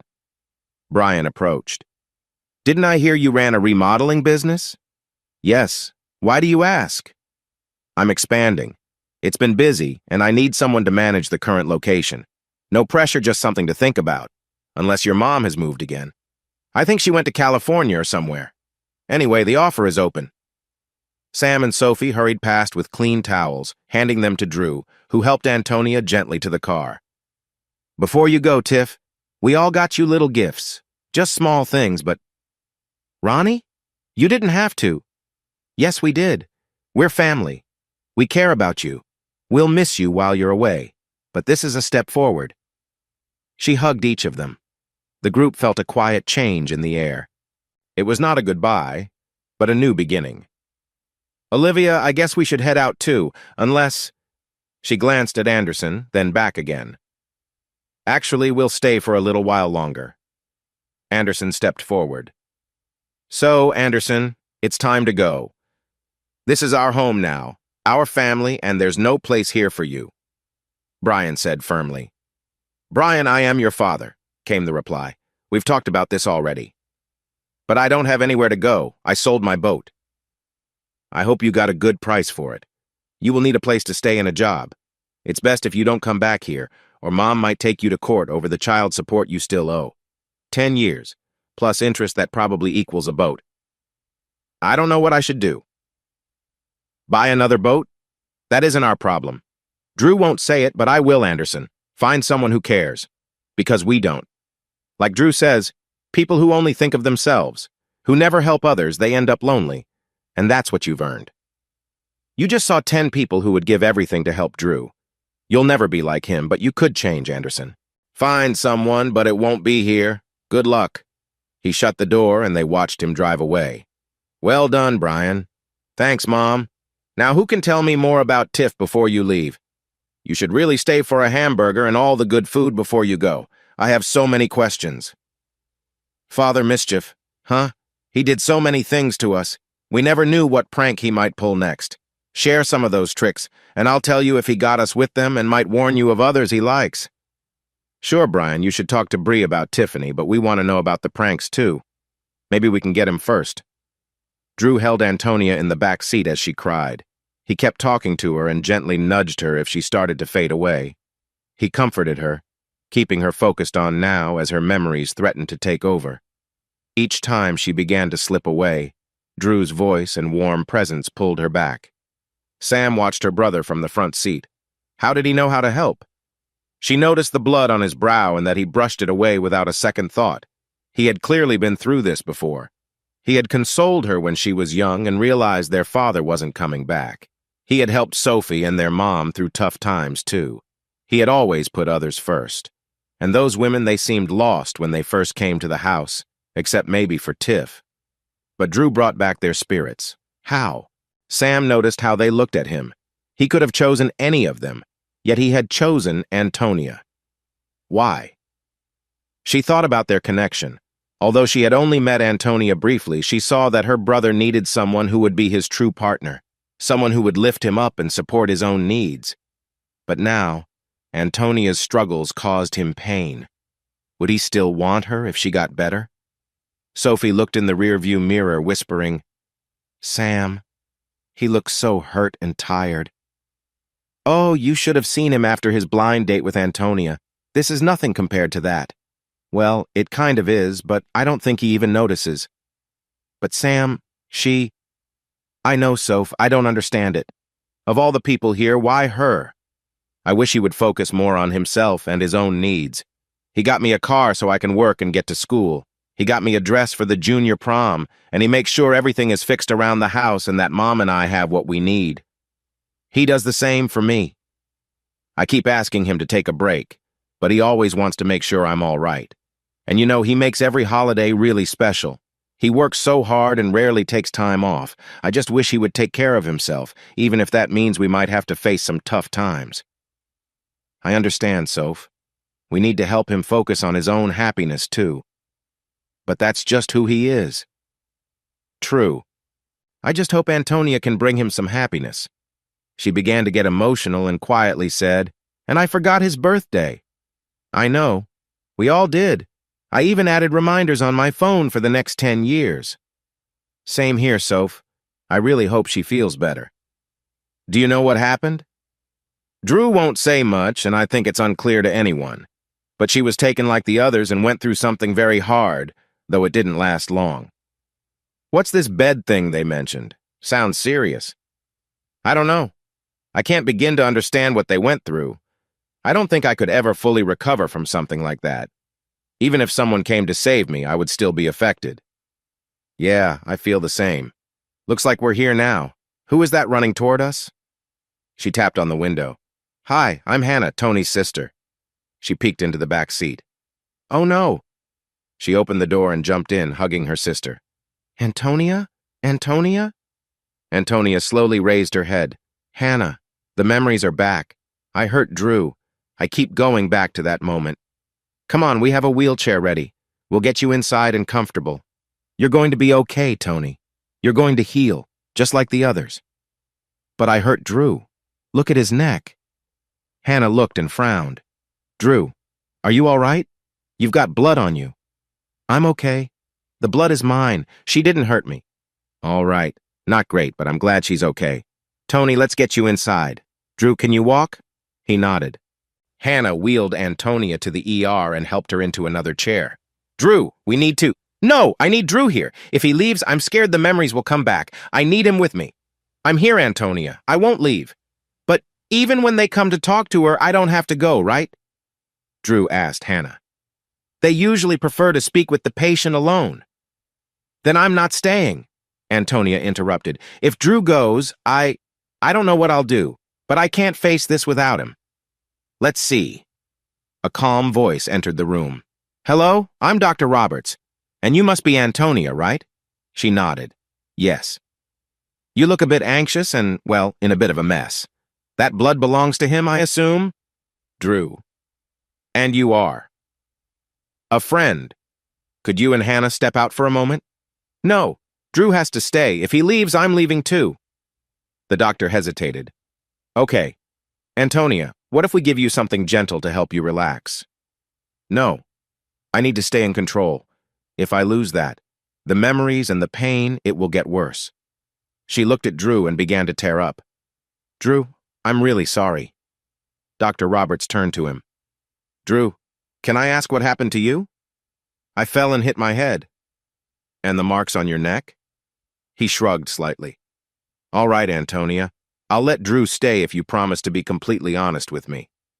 Okay. What caused these memories? I used to be a police officer. One day I stopped for coffee, and then it all went dark. I woke up in a frightening place. I was trapped. She struggled to continue and covered her face. There were days. I can't explain them. It felt endless. I was so confused. Nothing made sense. She gazed into the distance, detached. Antonia. Drew's voice brought her back. You're here now.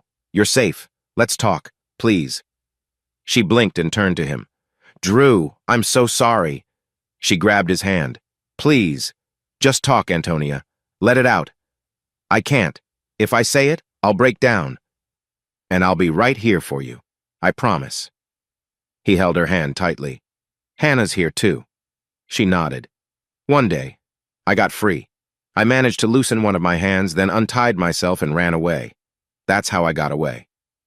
Antonia, Dr. Roberts said gently, can you share more about how you escaped? I can't. It's just too hard. Doctor, Drew said, is that really necessary? I need to hear it to understand. It might be important. Is this private, like doctor-patient privacy? Yes, completely. Antonia looked at Drew, then at the doctor. It might help. I'll try. She paused, then shook with nerves. There was someone who hurt me a lot. He showed up again, and I panicked. I defended myself. Things got out of control. I don't even know how it happened. I just reacted. The room fell silent. Dr. Roberts leaned in gently. Does thinking about those events bring pain? The dark feelings? No, not really. It's not guilt. They were people who did awful things. She paused again, gathering her thoughts. I just never thought I'd be the one to survive, living with those memories and trying to heal. That's the hardest part. It was the struggle and the pain of withdrawing that haunted her, day after day. She started to drift, and Drew squeezed her hand. Antonia, stay with me. Look at my face. Antonia looked up and let out a long, painful sound. She covered her face with her hands and cried. She could say no more, trapped in her thoughts, recalling face after face. That's enough for now. I'm sorry, but I think we need her to stay here for a day or two, maybe more. She can choose to stay, or since she might be a risk to herself and others. Hannah spoke up. She'll stay. Can one of us stay with her? I think it would help. It's not what we usually allow, but in this case I think we should make an exception if you can help him get cleaned up and in some proper clothes, Hannah. What does she do for work now? Hannah and Drew exchanged glances, then looked at the doctor and both shrugged. We aren't sure. That's interesting. I'll handle her paperwork and look for a room. We're quite full, as you know, Hannah, so it might take some time. Just hang in there and please don't let her leave. Back at the condo. Things were nice with Brian and Olivia. Full of stories, memories, and fun, they shared tales of Drew's antics and enjoyed Olivia's birthday cake. They saved Sophie's and Tiffany's for their return. But a shadow lingered over them, and they left shortly after the cake, holding up the keys. So who wants to drive this old van home? No volunteers. I guess that leaves me. Victoria got into the driver's seat and started back to the condo. Victoria, how did you know she wouldn't hurt Drew? Quietly. I didn't know for sure. And honestly, when she grabbed his neck, I was scared. But there's a strong bond between those two. The way she looks at him. She wants to be with him, but she was afraid the memories would be too much. Exactly. And I thought Drew could reach out to her. It was close there for a moment, but he did it. We may see a stronger Antonia when they get back, but it might take time. Unless Drew works his magic, she'll need several days at least. Well, here we are. The women trudged up the stairs and looked around. Drew was gone. Tiffany was gone. Things were changing, and each of them could sense it. They were about to start thinking about stepping out of their condo cocoon and facing the next steps.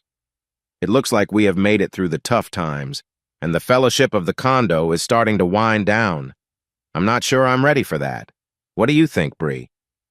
Amelia, I understand it feels odd without Drew and Tiff. There's something missing. But remember, Drew really meant it when he said there's no hurry. I spoke to him, and he thinks it might take 6 months to a year. Even if things get serious with Antonia, he won't change his mind about any of you. If any of you want to call home, or reach out to someone, you can all use my phone. You could talk or even video chat if you like. I'm sure your families would be happy to hear from you just to know you are okay. So, what do you think? After what happened with Tiff? Our mom, well, she tends to not understand social situations well. Let's just say she's not a great example. When Drew answered my text, I was so excited. I had hoped every day that she was okay and that I would see her again. I stayed here for a couple of weeks until my money ran out. Your family and friends probably miss you a lot. When you talk to them, you don't have to share everything. You can say you're getting better and just say as much or as little as you want. If you want to go home or have them visit, I will do my best to help make it happen. After all, if Drew can mess up his credit for a good cause, I can too. Just remember what Drew said. No pressure, no rush. Whatever you need. But what if they want to visit and I'm not ready? Just be honest with them, Amelia. Or give me the phone and I'll let them know I'm taking care of you. It would be better to wait a little bit for a visit. Smiling, she added, that way, they can put the blame on me. And if it gets too much, we can just do what Tiff did and hang up. Did she really do that, Ronnie? Bree laughed. My mom said Tiff wasn't very polite on the call, but... Oh, she was very blunt before hanging up. Isabella stepped forward. Bree, I think I want to call my parents. We can't visit since we don't have passports, but I feel bad not telling them. That's fine. Why not go in Drew's room? Or outside if that feels more comfortable. If your mom starts asking too many questions, just say you can't share all the details, but that you're okay and well taken care of. And if you want, turn on the video so they can see you. Okay. Wow, this is harder than I thought. No wonder I kept putting it off. Don't forget, this wasn't your decision and it wasn't your fault. You have nothing to be ashamed of. You were in a tough spot and couldn't reach out before. I mean, we could help. Nope, I need to be strong. Where's my courage when I need it? They all laughed. Here goes. A half hour later, she returned, wiping away tears. I miss them so much. But we video called and I told them I was taken from the dorm. I gave them a brief explanation and said it was bad, but I couldn't go into details. They didn't press me. They just wanted to know how I was doing. They were crying and so relieved. My sister was too. Bree, I think I should call them every few days if that's all right. They're looking into getting passports and talking to the consulate about what they can do for me. I just need to go to bed and think for a bit. Okay. I guess it's my turn. Can I have the phone? Sure, Victoria. Good luck. She entered Drew's room and spoke a bit louder than Isabella had. Hi, Mom, it's me. I'm sorry I haven't called, but yes, I know it must have been very hard. Yes, I'm sure you have many questions. Wait, Mom, please. I went to William's party at the bar. There were many new faces. I had a sip of beer, and then I started feeling very dizzy. I was taken away, and had a tough time for over a year before being found. This wasn't my choice. It wasn't my fault. I couldn't escape or call for help. But it's over now, and I'm getting better. No, I can't say more right now. I hope you understand. Yes, I'm okay now. People are helping me and taking good care of me. I just don't want to talk about it anymore. Tears began to fall. So, how is everything at home? I've missed you so much. She went back to her friends. Well, it started slow, but then it got better. I think I might leave tomorrow. Or soon. I could rent a car. I can help with that. Maybe I'll rent it and just add you as a second driver. Whatever's easiest. Just let me know when you're ready. Does anyone else want to go next? 2 hours later, they were still waiting in the hospital's evaluation area. Drew sat close to Antonia as she rested. A nurse entered with a cup of ice cream. Hi, I'm Emma. The doctor thought a little ice cream might help Tony while you wait. That would be nice. Drew gently woke Antonia. Antonia, wake up for a minute.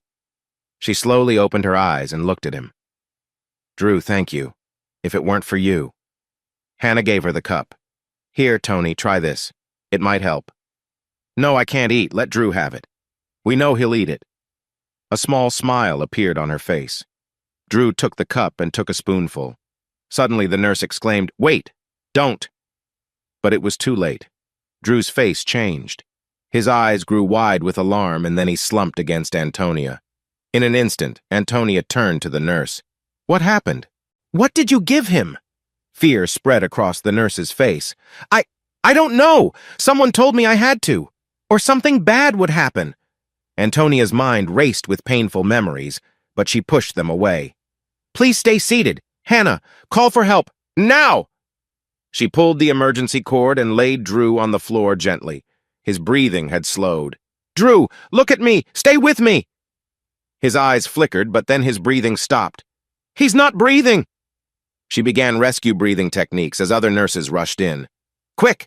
Get the oxygen! Where's the emergency medication? Hannah dashed in and handed her a dose. Antonia used it carefully and continued assisting with his breathing. Drew started to stir but wasn't fully awake. Get me another one! More staff filled the hallway as a crash cart was brought in. An IV was prepared. A doctor entered the room. You, he said to the nurse in the corner, get out! No, she needs to stay. We need to check the ice cream. The doctor turned back. Get the stretcher. We're going to admit him until he's stable. Send that sample to the lab right away. Where are the keys? Antonia asked, checking Drew's pockets. We need to leave now. If we stay here, something worse could happen. Sophie drove. I think they're in the waiting room. Hurry! Hannah, run to your car and bring it around to the back entrance. Oh, and get me another box of that medication in case he starts to fade again. And don't let anyone touch the ice cream with their hands. There has to be something harmful in it if he went down so quickly. Turning to the nurse who was scared and crying, if you stay, you know he will harm you, right? She nodded. So you have to come with us. It's your only chance. She nodded again. I don't think... Sorry, Doc. I'm Antonia Bailey, part of a special team. We have to go. Now. She wheeled him to the side loading dock, and she and Hannah helped him into the car and buckled him in. She pulled the girl into the back seat with her, and then they drove off. Where to, Tony? I guess the condo to pick up a few things and then hit the road for a while. What do you keep looking for, Tony? I want to make sure no one is following us. They helped Drew into the condo, but he started feeling weak again. Hannah, let's just lay him out here on the floor, ladies. Please step back. But what? Overdose. Hannah, open that box. We need to give him another dose. How much was in that ice cream? She administered it quickly. You're wasting your time, Antonia. They all turned as two men entered the condo. The one in front held a knife. Laughing, he said, As are you, Antonia. Nice and quiet-like. And the rest of you. Looking around at the ladies, well, we'll just take you back to Mr. Weiland. He's really missed you all. Now for Slim. Before he could move, Victoria grabbed his hand and knocked the knife to the floor while Ronnie stepped forward and quickly dealt with him. The other girls tackled the second man behind, and soon both were on the floor. Now that's some teamwork. Thank you, ladies. I'll call for help. A voice from the doorway spoke up. That won't be necessary. Put the phone down now. They turned to see Victor Weiland holding a weapon. Now, ladies, please move into the kitchen. Oh, I can't wait to have my little group back. We've all missed you so. They realized their fears had returned. Shell shocked, they moved toward the kitchen. He shoved the nurse who had brought the ice cream onto the couch. I have something special for you. You'll get to rest and relax all day. Won't that be fun? Mr. Weiland, he cut her off. You're confusing me with someone who cares about your feelings. Your lives belong to me. Now everyone to the kitchen, except Special Agent Antonia Bailey. Time to meet your end, Antonia. He stepped forward and kicked Drew. Who the hell is this guy? Drew's eyes opened. Well, it doesn't matter. First you, Antonia, then this guy. Then I'll take everyone back to a new little room. Any last words, Special Agent? Drew saw the weapon in his sight and slowly grabbed it in his right hand. Antonia, let's count down your final seconds. I want to see you beg. 10, 9. But Antonia stood tall and stared back at him firm. Every face in the room focused on Antonia. 8, 7. The ladies began to fidget, but suddenly Drew reached his left arm up and grabbed the man's wrist, causing the weapon to go off. Drew felt pain in his thigh, but pushed himself up and overcame Victor. Antonia had been frozen, ready for the end, but refusing to show fear. And then, Drew. Drew had saved her.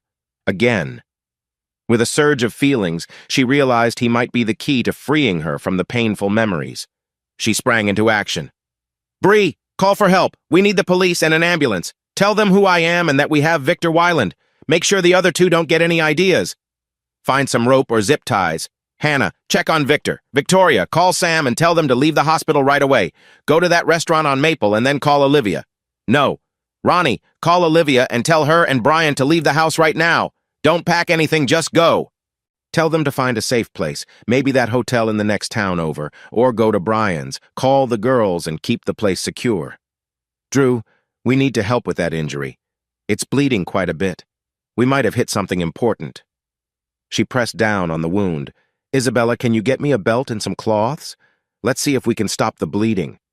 She pressed firmly, but blood kept coming through. Drew? Are you all right? He was shaking, looking at his hands, then at Victor, who was still on the floor and not moving. Drew, look at me.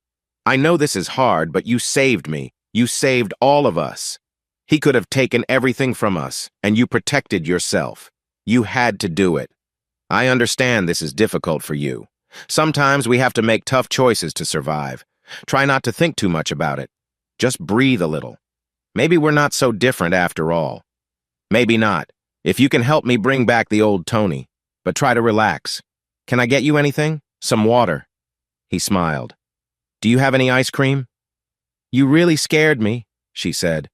But you saved me, Drew. Twice today. I can't really think about what would have happened otherwise. She went back to helping him. Amelia, can you help finish with those pants? She grabbed the cloths, placed them on the wounds, wrapped them with the belt, and tightened it to help stop the bleeding. Turning to Ronnie, she smiled. Ronnie, could you get me a clean pair of socks for Drew? Just for the trip to the hospital? The girls shared a moment of relief. Maybe they could start to feel calmer. Let's lock the door to avoid any more surprises. Hannah? She shook her head. Well, that's too bad. Not really. I've been looking for Victor for 4 long years. The lives he's impacted, Bree said. They're on their way, she added. Where's Tiff? Bree asked. She's at Gloria's for a day to catch up, she answered. I decided to stay with you guys since we didn't know how long everything would take. She shrugged. Drew looked at Bree, trying to figure out if she was holding back any thoughts, then glanced at the others. Something had changed, but what did it really mean? Antonia turned to the woman who had come from the hospital. So, what's your story? Amelia spoke first. She's Michelle. She was in a different group, but we went to some of the same events. You weren't there long, were you, Michelle? It felt like forever, but I think it was about 9 months. I lost my job, my boyfriend left me, I drank too much, and ended up in a tough situation just like the rest of you. I'm really sorry. I wish things had turned out differently. Antonia reached out to her. It's all right, Michelle, I understand. I went through something similar, so there's no blame here. You? But I managed to get away. Now, Drew? She gently placed her hand on his cheek and leaned forward. Drew, I have big plans for you, so you'd better get better quickly. Suddenly, there was a knock on the door. Police! Open the door! Victoria, check the peephole first, said Antonia. Victoria looked and nodded. She opened the door carefully, and an officer came in with his weapon ready. Shaking his head, he said, Well, if it isn't Antonia Bailey. In the flesh, Lieutenant James. Victor's days are over. These two need medical help and might be involved in some serious issues. With Wyland gone, they might be ready to share what they know about other problems. Michelle, can you take us to where you were? She nodded. There were 4 of us, and... She trembled and fidgeted with her hands. And you're starting to pull away. How long has it been? It's been 12 hours. Victor said I could have more when it was time. Do you want to stop? She nodded. More than anything. I tried to leave, to escape. But that didn't go well. She shook her head. So, Drew, I have to get you to the hospital, and then... Bree said, No, you need to stay with Drew. She looked at the lieutenant and added, I guess we will be here for a while. They'll want statements from all of us, especially Michelle. The lieutenant nodded. I can go with the police and Michelle to make sure the new women get the care they need. And then... She shrugged. Hannah said, These women will be fine. I'll go with you. I can check on them and make sure they're good. Then, I could take them to my place, but I'm not sure if that will work since I have work tomorrow. Why don't we bring them here, if that's okay with you, Drew? Being with others would help them a lot, I'm sure. And you wouldn't have to pay for anything. I have some savings and I can help too, Bree. Some of the ladies may be moving on. Drew's head snapped up. So that was the change. Sadness filled him as he thought about life without all of his sisters. Just remember, there is no rush. Victoria cleared her throat. Some of us may be changing our minds. We had a big talk before, but now? I want to catch up with my family. I miss them, but my family is. She opened her arms and looked around. My family is here. Here with all of you. I plan to write a book about all this and see if I can find a job at either the university or state or somewhere nearby. And I'm sure one of the high schools around here could use a teacher and assistant coach. And I was thinking of transferring to one of the schools to finish my degree. And Drew, the forests you showed me are so beautiful, and everything is so green. I was thinking about moving from Mexico and studying environmental science. And Brian wants to talk to Tiff about a job. And I already have an application in at the hospital, although maybe I will be babysitting a bit longer. Drew's face lit up. That would be amazing. But you need to talk to your families and at least visit first, don't you agree? We already talked while you were busy at the hospital. Tiff leaving helped us realize we were ready. I was planning to leave tomorrow for a visit, but now with these new women, maybe I can help with some of my psychology training. She shrugged. I don't know. I'm not sure if I'm ready for a long visit home. It might frustrate me. Ronnie looked at Drew. Drew, I'm going to buy some big walnuts that can help with your little issues. You can turn on the tears easier than anyone I ever met. But, she knelt next to him and hugged him. That's why we love you so much. Michelle looked at them all. So you all were? Yep, until 6 weeks ago. These two, especially him, saved us. And we saved each other. That too. Drew smiled as the ambulance crew walked in through the open door. Sorry it took so long. It's busy out there, and... Hannah Bailey, it's so nice to see you. And you look great today. And hi, Lieutenant. Skip the formalities, John. Gunshot wound, superficial femoral artery. The nerve's okay. The other blood and his forehead are from earlier today. This patient is urgent. 2 people are coming back, but we need to check on Drew first. Hi, Drew. I'm John, and this is Kenneth. We need to unbutton your shirt, check your blood pressure, start an IV, and make sure you're okay before we move you. We don't just put people on a stretcher and speed off. There's a bit more to it. Actually, we should hurry. We don't want you to lose too much blood. John smiled at Hannah. Someday you will see the truth and go out with me. Not until I see your divorce papers, she replied with a grin. That will be soon, unless my soon-to-be ex-wife makes extra demands. He turned back to Drew. You were hurt, right? Does it hurt? It does, but the others just teased me, so I'm okay. Everything is fine. Aw, Drew. You can cry if you need to. Thanks, Ronnie. Could we leave soon? They all shared a laugh. All right. How did all these women come to live in your condo? They live here except for Hannah. What? Kenneth, we might need to drive around a bit to hear this. Not a good idea. Antonia is on her way. Okay then, let's get him on the stretcher and check him while we go. You ride back there with Antonia. He winked at Hannah, who smiled back. The next day, Drew was discharged. His wound was treated, and he had a drain and a bandage in place. Antonia helped him up the steps into the condo, where the women were eager to see if he was okay before they started to relax. Bree stepped forward and locked the door. Drew, are you all right? Yes, I'm fine. And it looks like I'll have the scars you mentioned, Hannah. I'm getting tattoos tomorrow. Hannah laughed and shook her head. Tony held his arm and stared at him while the others rushed to hug him, relieved he was doing okay. Drew, we have a welcome home cake for you. Well, it's actually Tiff's. It looks good, Bree. How is she doing? Have you talked to her? I called a little while ago. She was upset, but I calmed her down.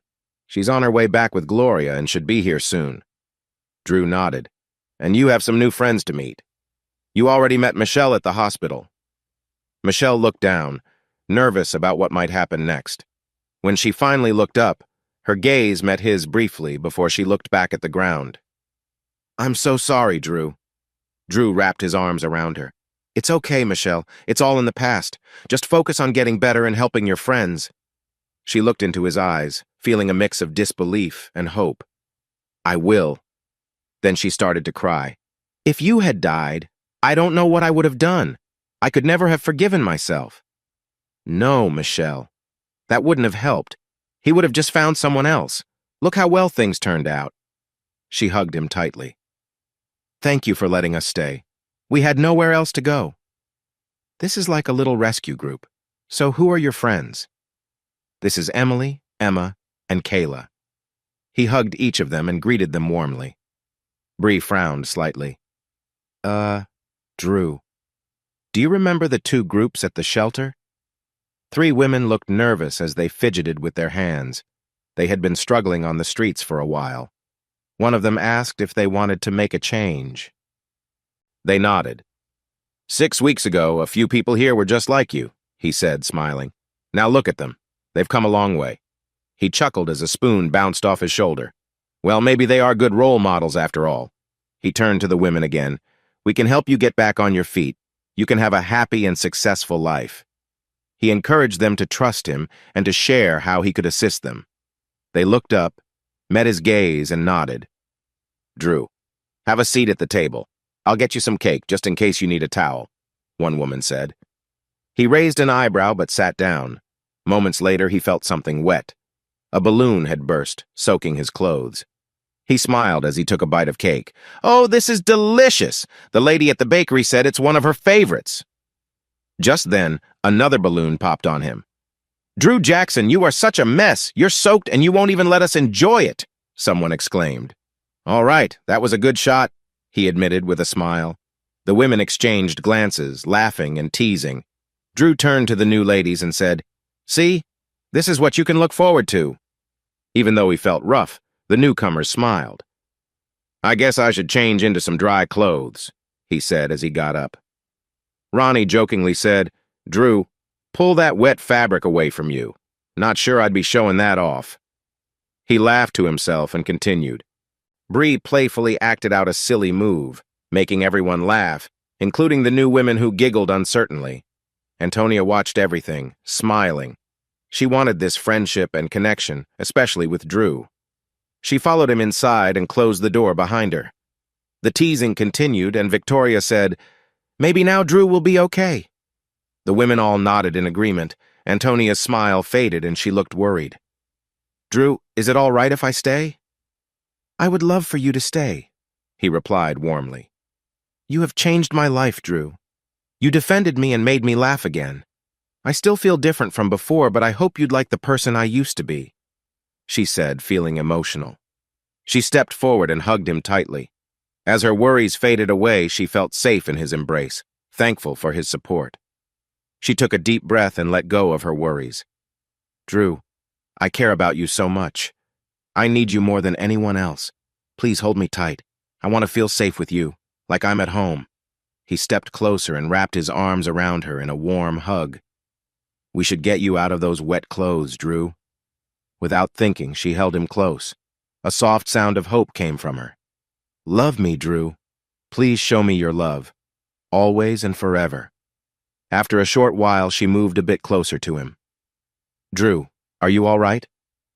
"I'm great.